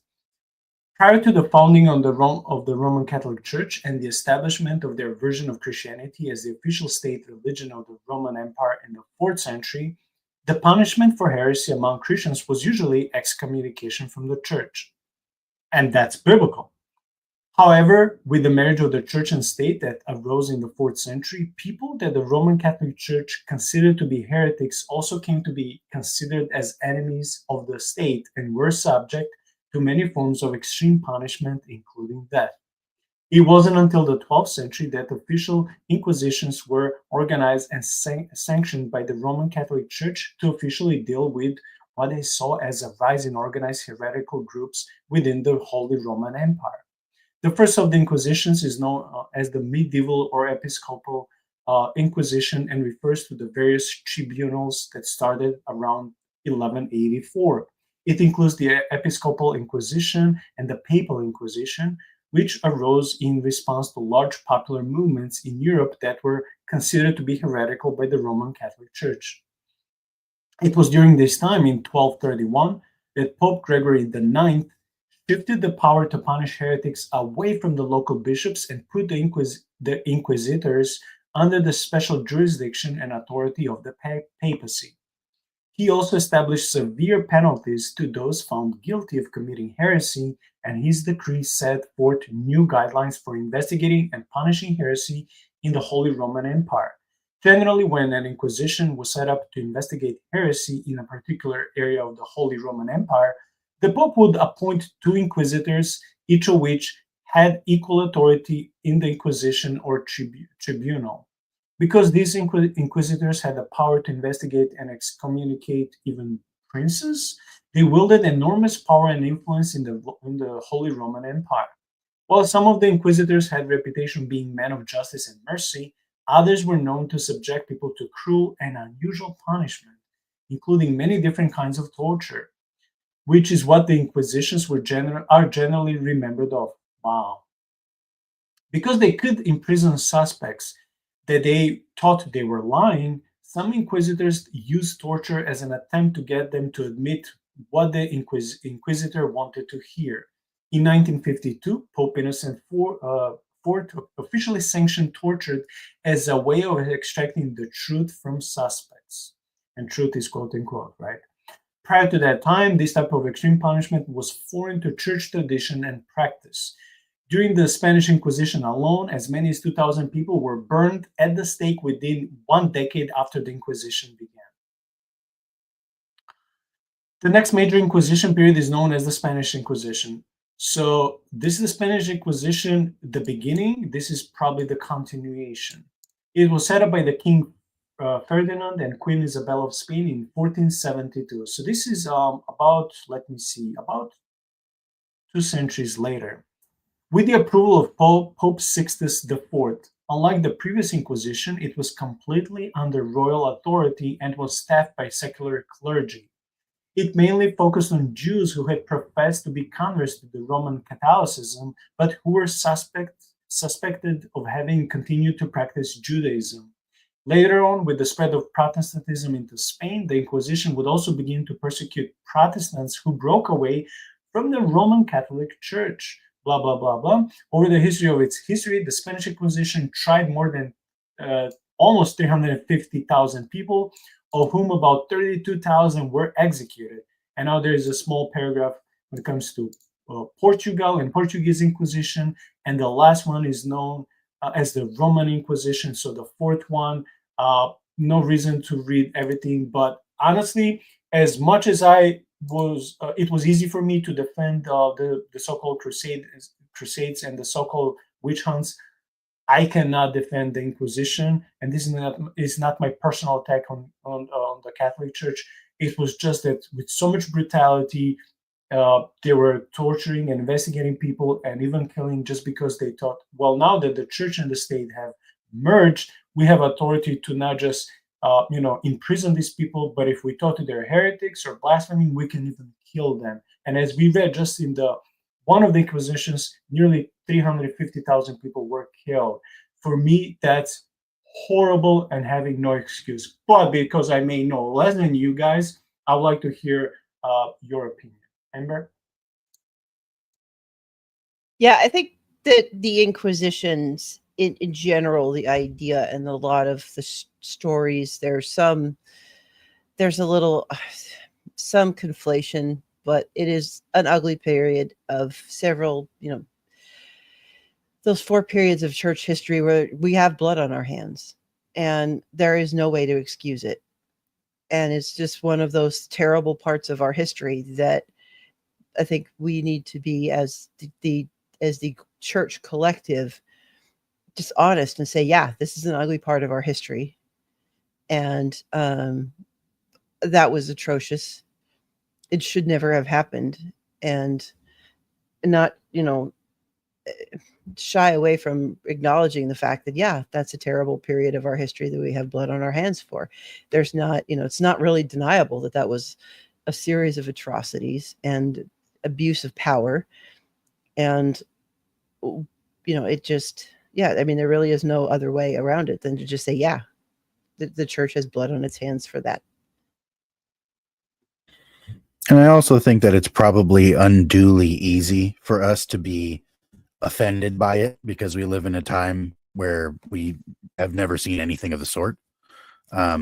It wouldn't at all have been considered a normalcy for us to find out that somebody's government had arrested them because they held certain ideas, and then or they were thought to hold certain ideas and then harmed them until they admitted that they held certain ideas, so that they'll stop and then execute them for holding the ideas. Right? If you found out that there was a government somewhere that was doing that right now, it would appall you, right? But it would almost appall you more because of where we are now. Again, we live in one of the best societies in the best time of all of human history, right? And so we have a very privileged position to look back and be appalled at how human history has been. And yet we've never had to really confront it the way that they did. And so, remove the internet, remove the television, remove the radio, remove every source of information that you possibly have outside of the authorities that you are meant to trust. right? And now you can kind of see the framework of something that would emerge, and then allow for yourself to imagine that you then are taught to be very sensitive to disgust toward people who have ideas that differ from the ones that you've been given, because the ones that you've been given, again, and this is one of the reasons why the modern West, I think, is so suspect of authority, is because we look at the way that authority has been ill used, and we forgot that it had a purpose in the beginning. And now we just think that in any situation where I have to look at somebody and say, yeah, I have to just kind of believe you. Like, we don't like that situation because we know what could possibly be done wrong with it. And it's become our natural assumption that the wrong is what's going to happen when authority is given, which is one of the other false steps that I think that people like Hitchens are doing when they use ideas like this and they use instances like this to try to point at the ill use of authority and then say, here, this is the only use of authority. No, it is not. No, it isn't. This is an ill use. This is a sin. That's what we would call it. In religious language, we call that sin. And so this misses the mark of what the church ought to be. I agree with that. I don't think that we should justify it, but we would be amiss not to point out how simple it would be to map your own life into exactly what took place back then and not be so morally disconnected from it. This is exactly the same kind of thing that's happening. Like I pointed out before, it's a human universal, unfortunately, to be suspect of different things. One of the things that we've learned to be suspect of is authority and tradition, and it's because of things like this. And I think that we should be careful how far we're willing to apply the mistake. We should be careful. Okay, thank you. Now let's switch to a historian, Tom Holland, who grew up as a Christian, then became a non-believer, and then has been changing his beliefs again based on what he research based, also on what he experienced. So let's read about him because he's an authority when it comes to topics like researching historical Christianity and also its impact not just in the history but also in modernity. So this is his photo. Okay, let me just skip this. So he wrote, he's the middle-aged Oxford-trained historian who recently wrote Dominion, The Making of the Western Mind. His recent book is a remarkable account of how the Christian story has liberated the Western world. Without overstating it, Holland's book is one of the top 10 most influential books I've read.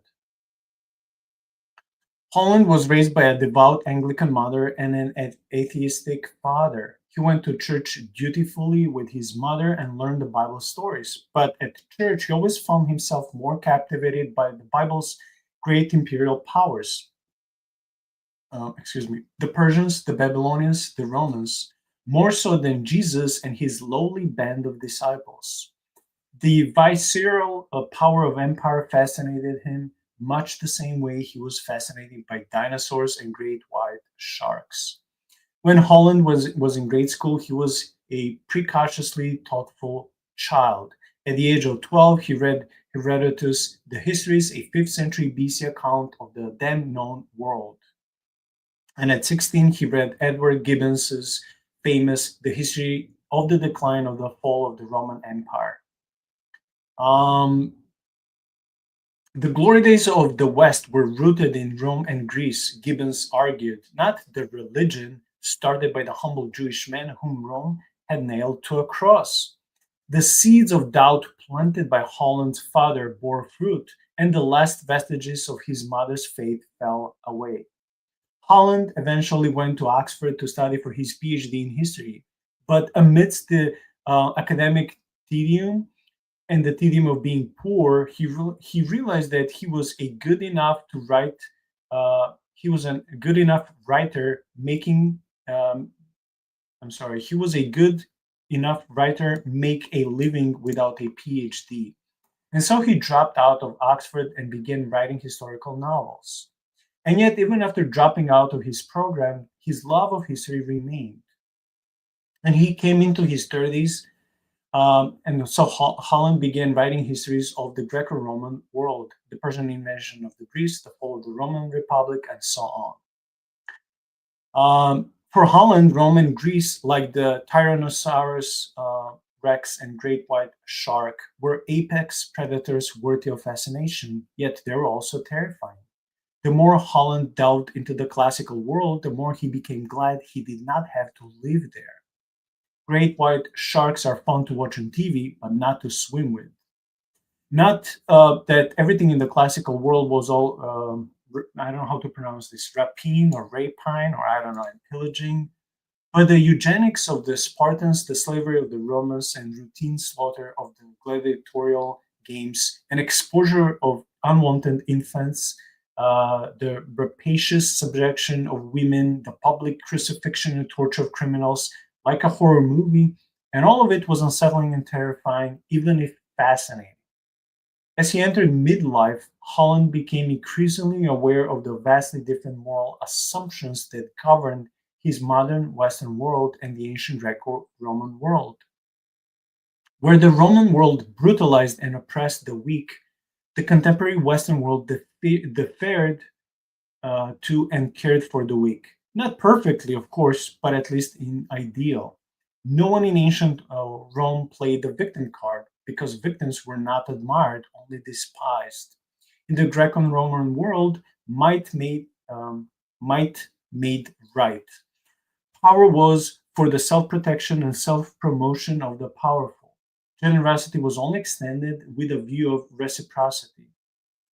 Okay, I'll skip this. How, Holland wondered, did the Roman world in which power was the right preserve of the powerful to be used in service of the self as much as one had the power to get away with, become the modern world in which human beings, even vulnerable women, had dignity and in which power was to be used, in principle, even if not in practice, to protect the weak and vulnerable and oppressed. The tyranny of the strong and of the strong over the weak still happens, to be sure, but the strong must now mask their tyranny and oppression, hide it behind closed doors, lie about it, recast it in a benign light. Holland's quest to answer this question resulted in Dominion. Throughout his work, Holland attempts to answer a singular question about power. How did the totalizing and draconian power of the Greco-Roman world become the liberating and redeeming power of the modern Western world? Holland walks his reader through more than 2,500 years of Western history, from Athens in the 5th century BC to the present day. And his answer, unexpected for one of Holland's liberal atheistic orientation, is Jesus on the cross. Christianity, Holland writes, began a revolution that has at its molten heart the image of a God dead on the cross. Only because of Jesus on the cross, Holland argues, has victimhood come to be seen as something that must be respected and, where possible, rectified. So successful was Jesus' cruciform vision of power that in our day, the victim card, a card which had absolutely no currency in the Greco-Roman world, has become the ultimate trump card. The old Greco-Roman order, which was rooted in the assumption that any man in a position of power had the right to exploit his inferior, has ended. St. Paul's instance that the body of other human being was a holy vessel had triumphed. End quote. The brokenness of Jesus' body on behalf of the victimized had paved the way for the marginalized and the oppressed to be treated with dignity and honor. In an interview with N.T. Wright, which is a Christian scholar, Holland likens that the theology and life of the Apostle Paul to a depth charge dropped beneath the turbulent sea of the Greco-Roman culture. The immediate explosion was not felt immediately, but the ripple effects utterly transformed the Western world over the course of the next 11 centuries.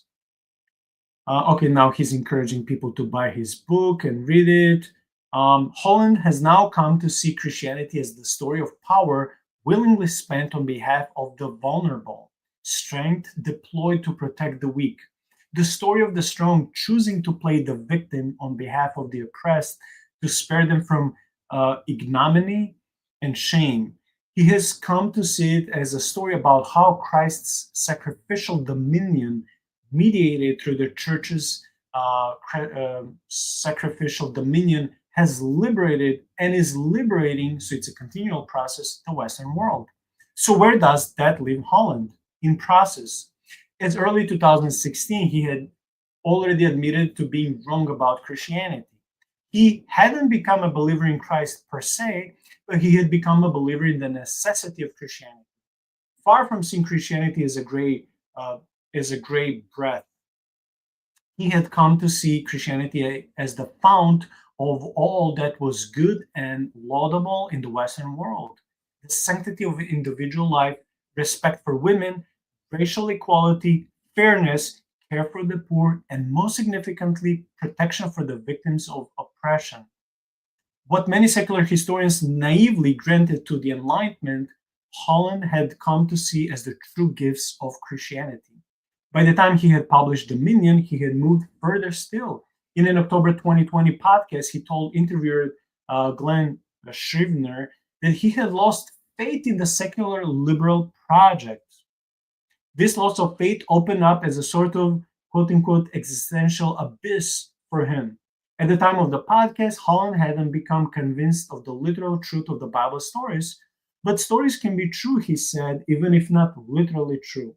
He had become sufficiently convinced of the power of the Bible stories to surrender to them as true. In the end, he described to bracket off the question about the literal truth of the stories and to simply embrace them. He began going to church again. How often, I don't know, but at least often enough to be disappointed in the Church of England's response to COVID. And so on and so on. And this is almost, the author is praying for Holland to find God. But basically, this is the end of a beautiful article where a very famous, reputable secular historian came back to see Christianity through different lessons and appreciate all the benefits that Christianity has brought to the culture. And I can only applaud his sincerity and his humility to be able to admit that he was wrong, so that he's now attending the church again after decades. Amber, any comment?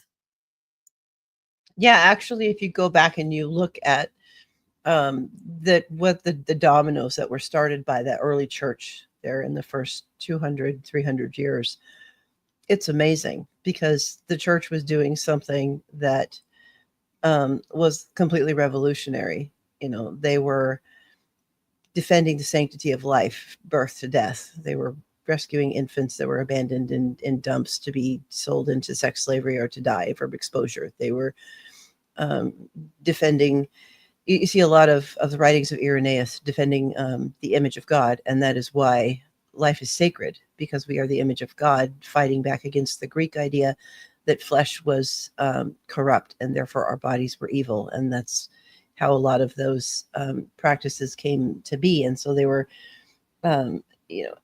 doing amazing things by educating everyone, by caring for the sick, and starting what we now have as hospital systems and medical care. I mean, counterculture standing up to in a world that had a very different definitions, demonstrating that monogamous marriages were actually good for people, good for society, good for couples, good for churches. It just, the impact is amazing as to how revolutionary across the globe throughout time since the founding of the church is just epic in scale. Yeah, I think there's a lot to be said also about the way that, because I listened to a lot of interviews with Tom Holland when they were first promoting the Dominion book, and it was like it was really impactful to see somebody in a completely different sphere of study and expertise be talking about some of the same things that I was really admiring from people like Jordan Peterson. Right. And it was just like, this is so interesting that he's seeing the absolute impact and like undeniable trace of how it is that we've come to be. Like we just expect on the house that everybody understands that all people are equal, and that it's wrong to harm children, that it's wrong, it's wrong to utilize somebody else's sexuality for your own gain. It's wrong to have ownership over another person as property. It's wrong to, like, we just take for granted, like, seriously, we take for granted it, to the point where people now will try to look at the Bible and Christianity and the New and Old Testament and say things like God supported slavery, or God wanted, genocide, and God did this, and God, like, all of the things that we expect people to understand intuitively about how wrong all that is actually a development that is firmly because of the prominence and effectiveness of Christian evangelism and the spreading of the gospel, and just the sheer impact of the story of the Christian God, right? Especially because of the fact that our God was crucified. And again, the preaching of the gospel is foolishness. Well, no wonder, right? Like, this was just ridiculously unheard of. And so the motif of self-sacrifice doesn't just impact, let's say the ground floor workings of society. It impacted everything from top to bottom. Even the way that the pagans wrote their mythology afterward came to be centered around a God that was looking out for the little guy, the lifting up of the underdog, a self-sacrificial motif, and even a resurrection scene. All of these things, even down to your Marvel movies that you watch every year, they don't make the millions of bucks that they need if they don't have that resurrection scene. They need to have these motifs that are present. It's impacted everything. Self-sacrifice became one of the markers of the greatest sense of morality and like piety and almost superhumanness, right? That became the mark of a hero, not power, not prominence, not violence, not dominance, not intellectual prowess or wealth or any of the other social cues and markers that were always there. Now it's something almost completely opposite. And that flipped upside down world happened firmly because of the Christ. And so we live in the benefit of that. And we live so deeply in the benefit of that, we actually just don't even realize that most of human history, those were not the assumption. You did not assume that the baby that was outside the city walls crying and dying because of exposure, that somebody was just going to go outside and care for that baby and take it in and start giving it of their own accord all of the love and care that they would give to their own children, and look at the idea of adoption as, oh, this is really my baby. This is really we're so far past that we now look at people who have children and go, oh, well, I have pets. These are my fur babies. Like my animals are of such accord and such account in my house that they're not even treated as pets, not even as slaves or servants, but as my own children. I treat animals this way. And so we can never, like, we have such a dissonance to think about a culture that was like not treating people like less than pets, right? That's where all this came from. That's the culture in which Christianity bloomed and exploded, was a world where it was just like so adverse to the ideas that God should be self-sacrificial, that God loves you, that you're made in the image of God, that you have personal value. Even if your life is terrible, that there's hope for you. There's a reason for your existence. There's great intention for you, like all of those things. And now we just kind of get them instilled to us on the house, and you can be whatever you want to be. And culture should love you because you're here. Like those kind of things developed, I think, as a direct consequence of all of the beauty and truth that Christianity brought and spread like wildfire. You wouldn't have any of those things without that.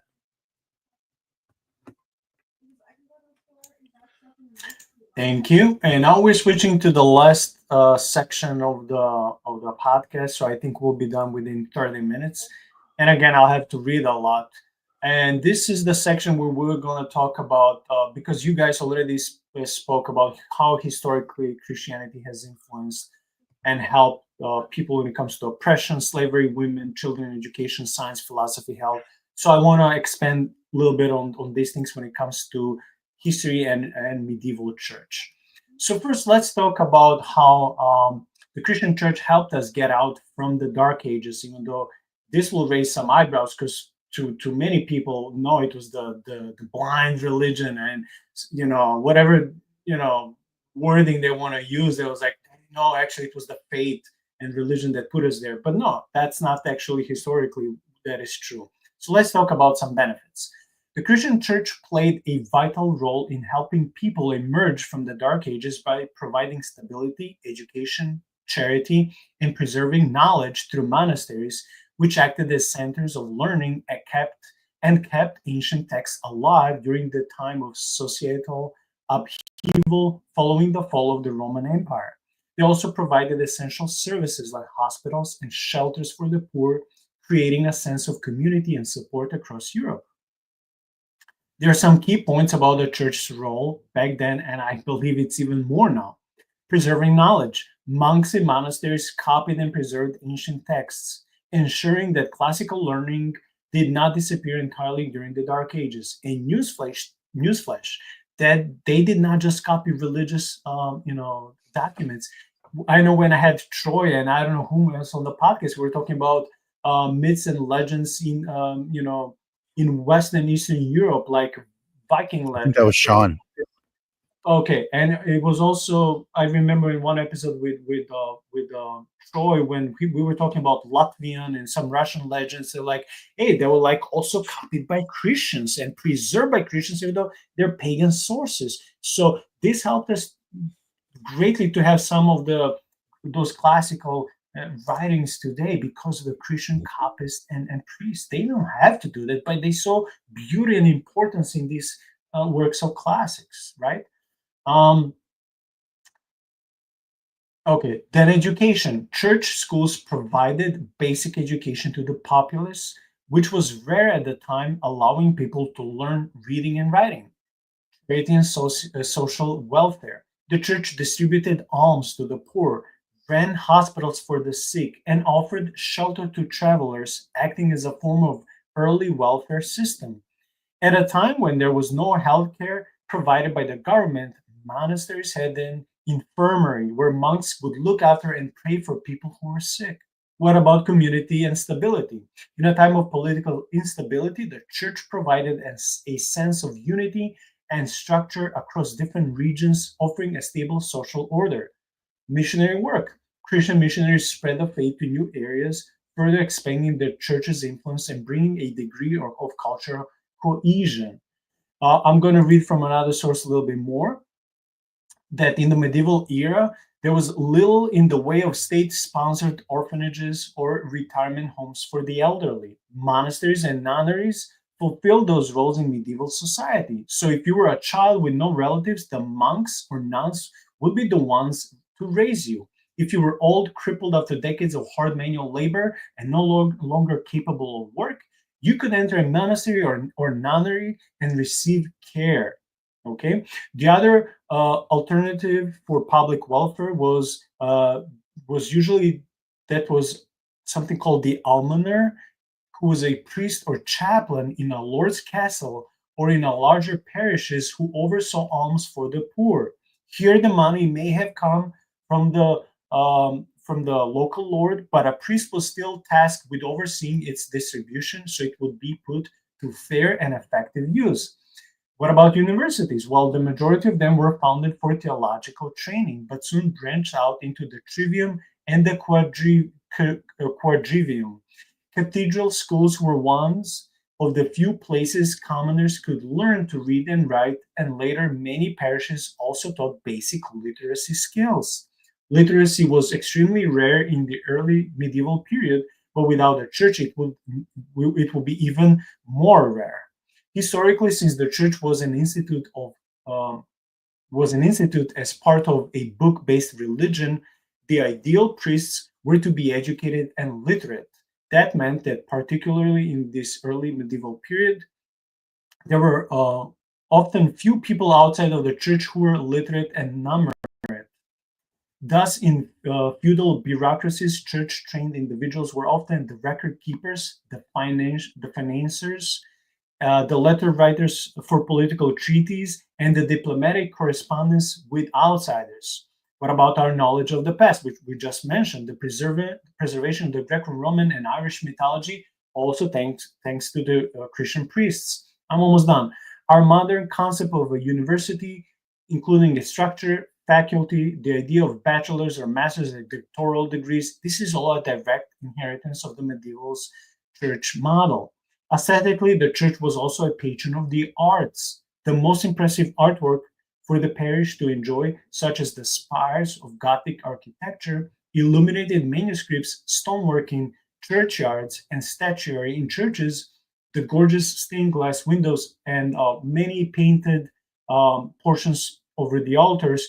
These were also paid or inspired by the church, a tradition that continued right up through the Renaissance until wealthy private families like the Medicis, I don't know who they were, helped pick up the slack for public art, and so on and so on. So we see the overwhelming, undeniable influence and just beneficiary work, sacrificial work as well, when it comes to church, to all spheres of life. How wonderful this is. Even speaking as a neutral person who is not a religious person, you have to admire this. Would you agree, Amber? Yeah, absolutely. And I think too, a lot of people forget that our modern science revolutions were started by Christians and churches who were exploring the wonders of God in the universe around them. Like even our modern science comes from the church. It comes from Christianity. That the things that we enjoy now is one of those one more thing that is a benefit that we get that we don't give enough, I think, remembrance to the fact that that is another thing that we enjoy because of Christianity.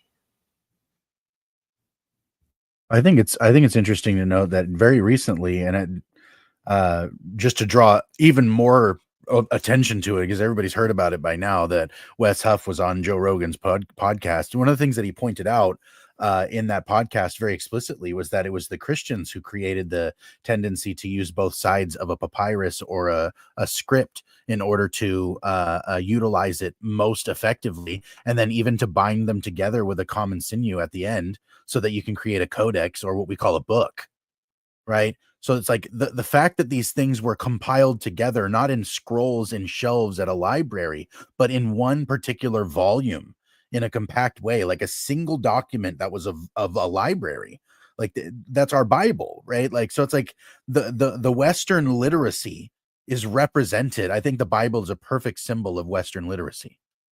That's exactly what the nuns were using in order to do things like Sunday school. What do you think that was? It wasn't necessarily just a Bible study for the kiddos so that you weren't bothered in big church, right? Like that actually came about because they were using the Bible to help usher in more literacy. This is the inheritance of the church, is to spread the ability for everybody to be having those things. Now, one of the things that was pointed out that I think it's worth noting, this is another one of those things that we can concede the point, right? Like looking at the way that Christians were chosen, because among the Christian clergy and the people who were let's say laymen but associated within the church were more educated, more capable of writing and reading, and let's say doing accounting and arithmetic and things like that, because they were afforded that education. They were used for, let's say, more opportunities. And it would lend itself that you would want the people who are in a clergy, or the religious people, the good people, to do the writing of the letters and take care of those things. But also the politicians who are seeking power would then be lent the opportunity to pursue those things by using the church as a means. And so this is actually rather backwards from the way that people expect this sort of thing to emerge, is, oh, we erected this structure so that we could control. No, it was people who wanted to control that then utilized and manipulated a structure that existed for their benefit, which is that's crooked, it's corrupt, it's evil, right? And so it's like, that's another one of those things that is often forgotten about, is that crooked men will use very convenient moral structures to then, manipulate people and to do things for them. Like, it's very easy to manipulate people to do something if you can make a moral appeal and get their guilt to do the work for you. Then you don't have to do very much to kind of subdue them. They'll sort of just do it, you know. And so it lends itself to people who want to be in control to use a moral you know, guilt tactic or something like that. But it's not like the idea of morals or something emerged because of the fact that people wanted to control, right? It was a feature of the church that was already there that people then used for selfish gain.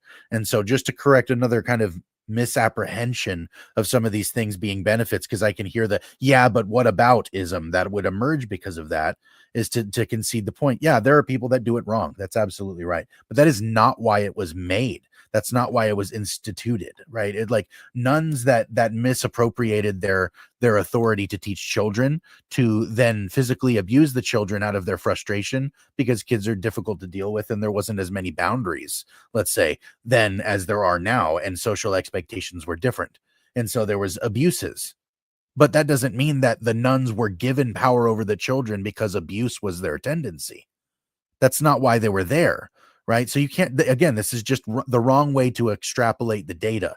You don't look at those cases and say, then therefore that's why the position was made, or that's why people did this. That's why they became nuns, is because they wanted to beat children. That's why they became priests, because they wanted to diddle little boys. Like that those kind of cynical remarks and those things that come out almost as a natural response to these points that we're making, because I've seen those conversations take place. I just want to confront that as well, is to say that's a wrong way of looking at how this emerged.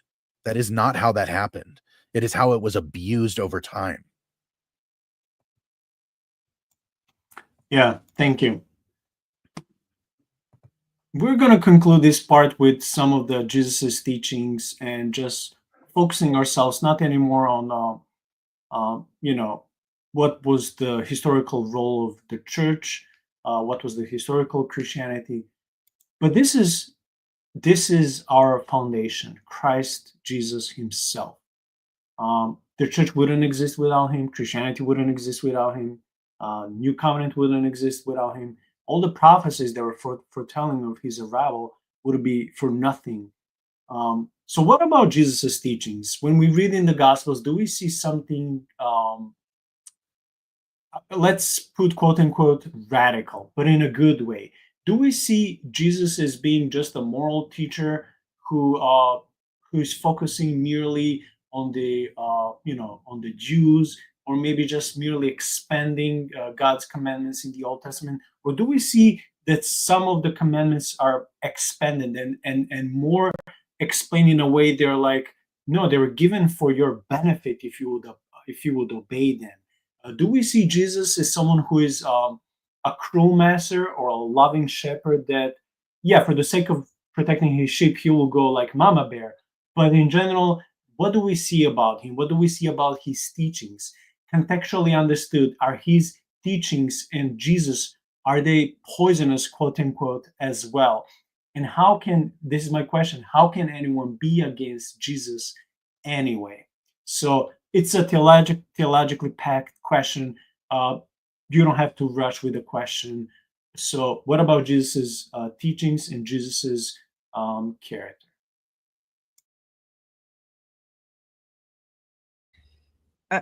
I think, just off the top of my head, my brain automatically goes to C.S. Lewis and his beautiful portrayal, Aslan. He is good, but he is also can be dangerous. And a lot of what Jesus was coming to do was to upset the order, of power, and to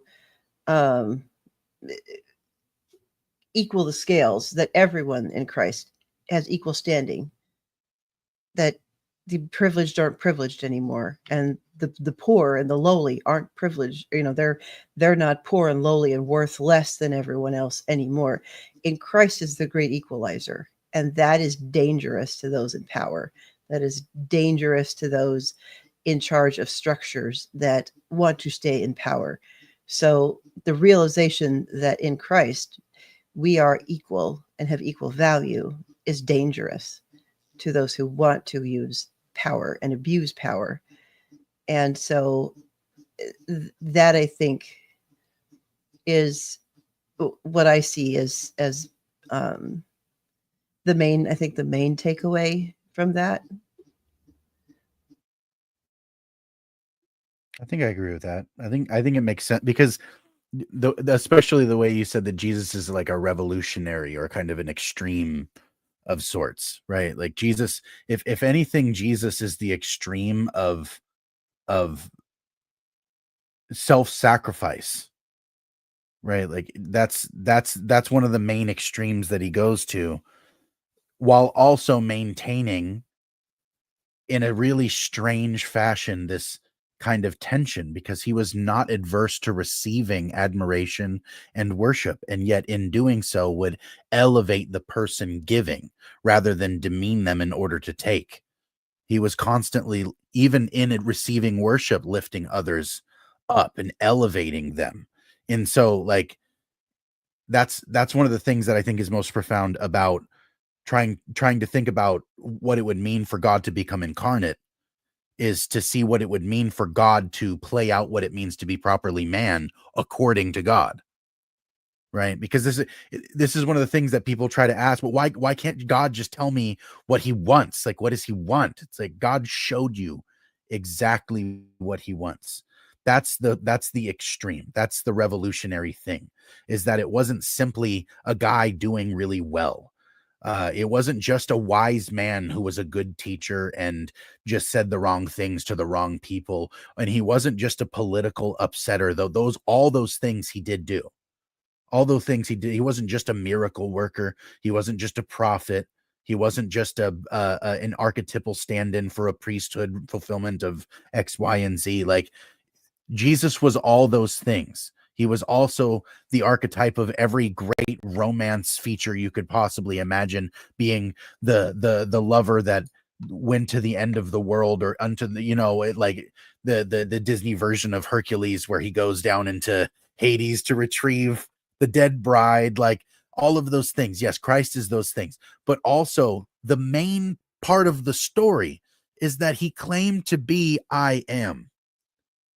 That's the thing. That's what shatters the floor and the ceiling, is to understand that that's what's actually happening. That's the revolution, I think, is when John came along and says, he's here. He's here, right? Like, behold the Lamb of God. He's here. He's coming, but he's here. No prophet had ever been able to say that before. None of them. John got to say he's here. That's the revolution. That's wild, dude. God showed up, right? Like, man. So that's the thing. If God is saying, this is how I do it, if I'm you, this is how I, not how I would do it. This is how I do it. Here's my display. If that's true, man, there's no part of that that's not extreme.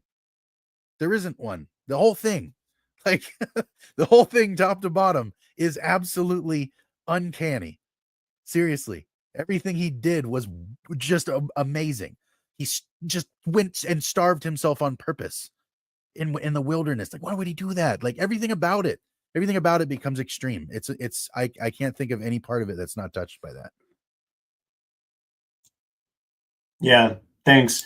For me, when you look of Jesus, I mean, you can write a whole book. Each of us can, because it's such a theologically, mentally, emotionally um, packed question that I ask you guys, and it's not fair because I ask you basically to say why is Jesus important in his teachings, and like you have certain amount of time to answer. So I know any answer we give, it's not fair to Jesus's majesty and splendor and importance of his incarnation, uh, work, life, ministry, death, resurrection, and ascension. Because through all of this is where fate, our destiny lies in Christ Jesus. For me, Jesus, it's like pay attention to those details. Pay attention when Lazarus died and Jesus went before he resurrected him. He knew that he would resurrect, but he cried, and in those tears, even though he knew Lazarus will rise up, he put himself on the same level with Lazarus's family, sisters, and friends who came to grieve for Lazarus. he couldn't help but cry. So we see very humanity and someone who is human lover in a true sense, a divine human lover that you don't see in any mythology or religion. We see Jesus um, trying to take the yoke of people saying, hey, for example, it is good to do good on Sabbath. You know, the Sabbath was made for you, not for you just to think like God will strike you with thunder if you do something. It was made for you. So go and help your neighbor if it's Sabbath. Or like, hey, don't just, it's not just that you should not kill your neighbor, but don't even hate him. We see this radical movement, radical revolution started in our hearts and spirits by a man who was prophesied to come, yet rejected by many, who came and taught the things that no one else taught, who lived the way that no one else lived, and who, as we believe the scriptures and is testified by the Holy Spirit in us, still lives in us and mediates before God for us. So we see this amazing person, this amazing being that is unmatched in any well, unmatched by any historical figure. And I wonder, how can anyone be against Christ? You don't have to be a believer, you don't have to be a follower of Christ, but how can you ever say something bad about Jesus? It will have to be you will have to be greatly mistaken, greatly twist his words, greatly misunderstand contextual meaning of portions and what Jesus was doing. I can't imagine someone going and dying for me while I didn't even exist. Even when I was growing up, I didn't care about him. Yet he was there doing something for me that will make sense later in my life and that will echo through eternity, and that echo would come and hit even my heart in this time, in this period of time, what he did before, as someone who would lay everything down for me, for someone who would be ungrateful until someone like me would later realize, that was for me, Jesus, and this was because of this. No one was able to do this. So we see Jesus here as someone who is not, who didn't come to start religion. But since we're talking about religion, we see Jesus as the ultimate theologian, as theos, as God, and logos, as knowledge or science. So here's Jesus who is God, who came to bring knowledge or science about God. Jesus Christ who gives the true purpose and meaning to every human. So how can it be that religion poisons everything? Maybe people think man-made religion, but that's not the same as biblical religion. So I'm going to end this podcast by this question that is also my observation, and also observation slash question to you guys. So what would be the alternative to our skeptical friends anyway? This will have to be a sort of a secular social justice program where we help each other, including strangers, right? This is not bad. Some sort of a utopia, hoping all will end well. There will be enough for everyone, all resources for everyone equally. Maybe shrinking the world population down, right? Because for some experts, supposedly we are overpopulated. Trying to deal with the ecological aspects, finances, and whatnot on the global level, yet without seeing others as us, made in God's image, until the survival of the fittest race starts surfacing when natural or military disasters strike and we see people fighting again over toilet papers and hand sanitizers. How would that look like? How would that world look alike? Because we saw just a few years ago how that looked like, and it wasn't godly, it wasn't nice, it wasn't kind. It was everyone fighting for themselves. There was no like this utopia of we're all equal and we all let's buy only or acquire material just as much we need. We didn't care about others.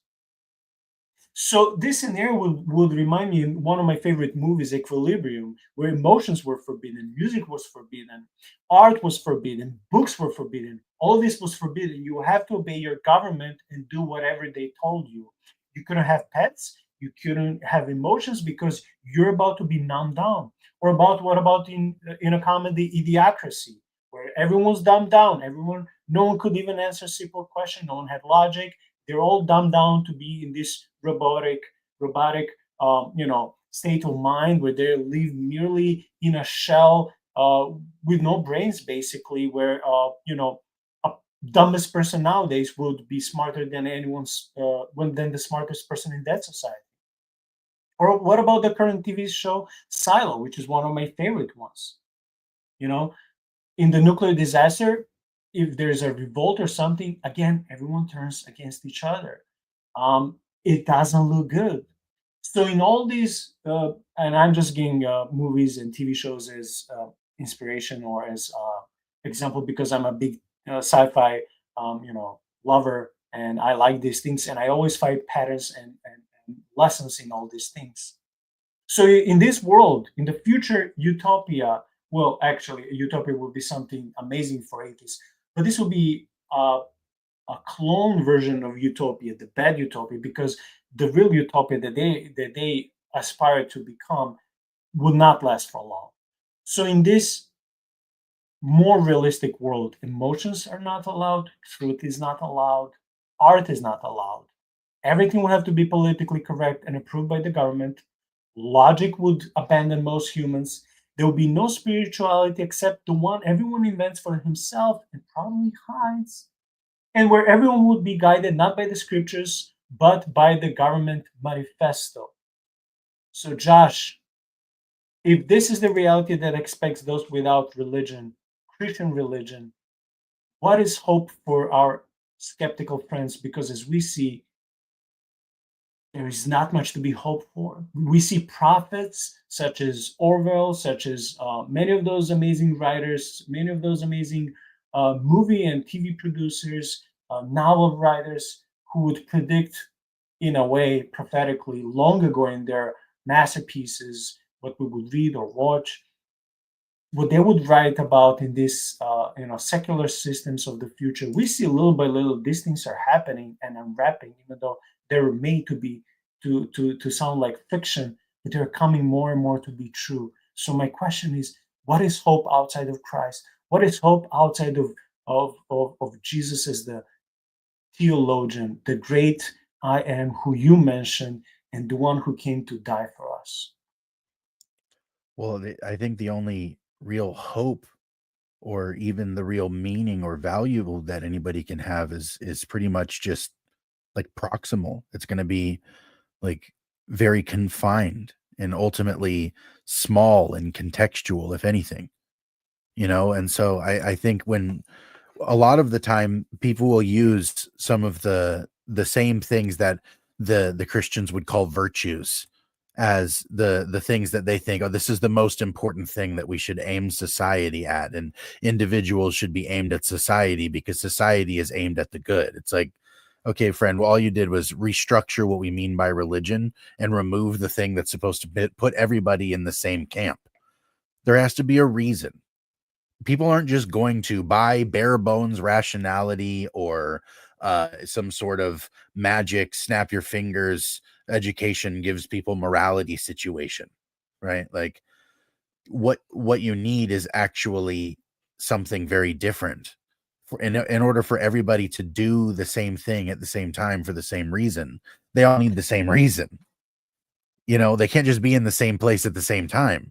That's not sufficient to get everybody to work together. And so the idea that they're going to do this without a unifying narrative, without a unifying ethic for everybody to unite, to actually come around and be the reason why they're all doing this together, right? Because this is the thing, is we've come in for some reason, we've latched onto this in such a strange way that diversity is the good. Like diversity is not bad. Don't get me wrong. Diversity is not evil. Diversity is a normal thing, and it happens in nature. You need genetic diversity for genetic species in order for them to keep going for many generations. You need that genetic diversity, or you get mutations. You get things that go wrong if there's not enough genetic diversity. But if there's too much genetic diversity, then you don't get enough overlap, and things can't survive either. And so it's like just diversity on its own is insufficient to be anything good, right? But in the right context, it can serve the right function. But out of a context, it has no good, it has no function. And so it's like when you start trying to implement a way for everybody in society to come together and do something that is, quote, good, but then you can't actually honestly articulate to them what the good is, what they should actually be aiming at on an individual level, on a relationship level, on a community level, at a national level. You can't tell them what it is that they're supposed to be aiming at, because your other naturalist, ethic that you're supposed to be pushing in a modern society is the individual should be allowed to be the individual. And so here you are trying to, from the top down, just expect without enforcement that everybody's going to cooperate, while also allowing everybody to be equally valuable individuals. To that I say, good luck. It's not going to be good. It's not going to be good. It's going to be a long road of awful. And so, like, to deprive everybody of the thing that's actually supposed to unify them while telling them to be unified is similar to bring up C.S. Lewis again, how he said we're creating men without chests and wondering why there are traitors in the midst, right?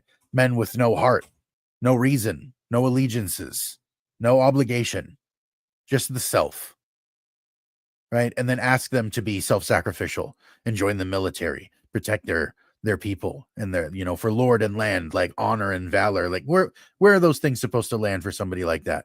It's very difficult. You and I are into fantasy and writing and things like that. And so we kind of have a way to map into those things because we do admire them. But that's because we actually believe they're good. Like, imagine you're trying to sell this and pitch this to somebody that for some reason, for some far off distant future where a humanity that exists that isn't them is going to benefit, they should sacrifice of themselves for these other people. Well, like, why?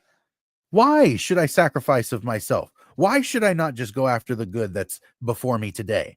Why should I sacrifice today for tomorrow? There's no reason. For you? Why? Why shouldn't you sacrifice for me? Like there's so it just evolves so quickly. It really does. It just falls apart. I think it's going to be desperate and it's going to be bad. But Christianity is in a unique position right now because I believe that atheism and naturalism are on they're dying. They're dying slowly or quickly. They're dying. And something is going to have to take its place. And unfortunately, I think it's going to be this vague and loose spiritualism that doesn't really have a face, because if you give it a face and you give it an identity, then it's a god. So you have to keep it vague, right? And they're going to try to fill the gaps, and it's going to become something really strange. And that's the thing that I think is going to be the biggest threat from now on, is not necessarily the naturalist and the lack of God. It's going to be the faceless God. That's going to be the next problem. You know what I mean? So it's like, I think that these things are going to shift. I think a lot of this is going to change, but I don't think Christianity is going to have to change. I think it's still going to be the beacon of hope that it always was. And the darker it gets outside, the better a light shines. And so the Christians have a unique opportunity to be real because of this. Man, that was such a beautiful conclusion to this episode. Really, whenever I listen to you, including on your podcast, I'm like, this dude can talk. It's amazing. It's amazing. Yeah, I would just say that unfortunately, how shall I put this? Okay, so when the number of skeptics and atheists is going down, it's not always a good thing. And this is why, because they don't always come to Christ. Many times they found some weird types of religions and cults and myths, including New Age. So they're just jumping from one worldview to another one that doesn't give them depth, that doesn't give them purpose, doesn't give them meaning. And this is where, this is one of the purposes of our channel, to provide some answers, to provide some to give some meaning through Christ Jesus, the Lord God who loved them and gave his life for them, so they can come to know this beauty, this majesty, this love, the divine love that he has, that is not found in any other worldview, in any other religion, in any philosophy. So they can come to grasp how much he loves them and what is it to be in union with Lord God himself. What a privilege that is. What an honor it is. How great it feels that God Almighty decides to tabernacle, to live in you, in me, who are nothing special.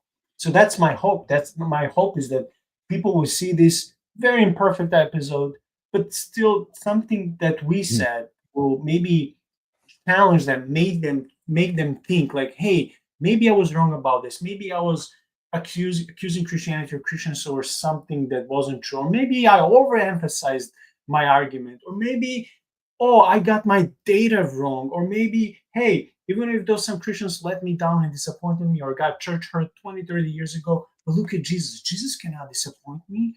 If I don't have this false promise, like given in some churches, like come to Jesus for better job, for career, he'll give you a spouse, he'll heal you, all these promises we give sometimes to non-Christians, as if our job is to sell the gospel. It's not. We're not vacuum cleaners knocking on the door to door trying to sell. Jesus is beautiful enough. Jesus is wonderful enough. Jesus is epic enough. That should be on my t-shirt. Jesus is epic.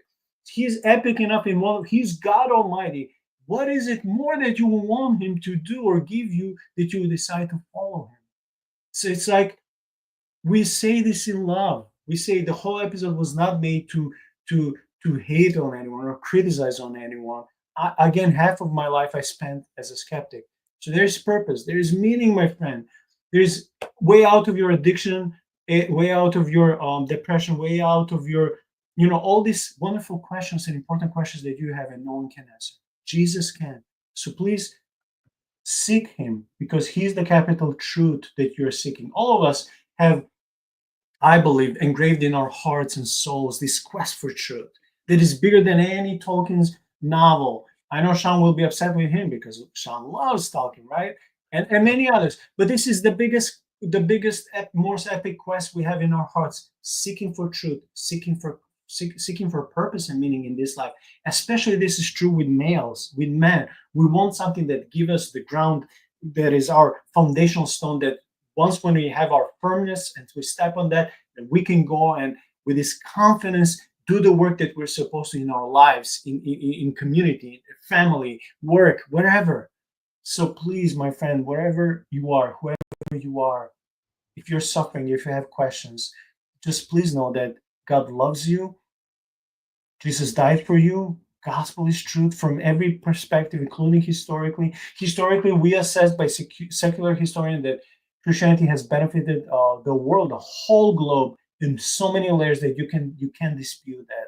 So please seek out Jesus, pray to him, love on him, because he loves you so much that you would want to love back on him. Joshua, thank you so much. I know that Amber left because she had other things, so she couldn't say goodbye. Is there anything else you would like to add on my concluding thoughts? Well, first, amen. Anybody that's listening to this who isn't a Christian, if we've offended you in any way personally, we will bear the weight of that responsibility. Our intent is not to offend you, but if you heard anything in here that challenges you personally and you feel led to reconsider your thoughts and you're confused, or you want to know more about what it is we're talking about, leave it in the comments. I'm sure we're both going to read them, and we will respond to you if you're in good faith and you're not talking nonsense or just being unruly or anything like that. We're totally willing to have these conversations. And so, reach out. We'll give you some resources, if you need prayer or whatever. Like, we're real people, and we really genuinely believe what we're saying to you right now. So amen to everything Nico just said. But yeah, if you want more of, just to do the shout out, if you want more of what Amber has to say, you can check out Faith Unaltered. You can check out When Deep Calls Deep, which is her actual personal podcast channel. And then if you want to see more of me, you can check out Faith Unaltered again. Or if you want me specifically, you can type in Cosmic Corner on YouTube, and my playlist is the first thing that comes up. And so you can find more of me and Amber pretty easily on YouTube. But there's a lot out there. This is just the first small shredded corner of Christian apologetics. And if this strikes you, if this calls to you, if this shines forth at you, don't be shy. There's a whole lot more to see. There's a whole lot more to see. Amen and amen. Josh, may God continue blessing your family, your ministry, your podcast, and everything. Thank you so much for this 2.5 hours. God bless, and everyone watching. Next Sunday, Carrie is coming back. We'll be talking about genealogies, biblical genealogies, and is there a solid reasoning behind this thinking that many religious people have, that by counting genealogies, we can come to the age of the earth, or maybe even count when Jesus can come back. So we'll be talking about biblical theology. Carrie and I will be covering especially one book. The title I don't want to reveal yet, but everything will be included. Also, the link for that Amazon book. So God bless. Keep pursuing the truth. Keep pursuing Jesus. See you next Sunday.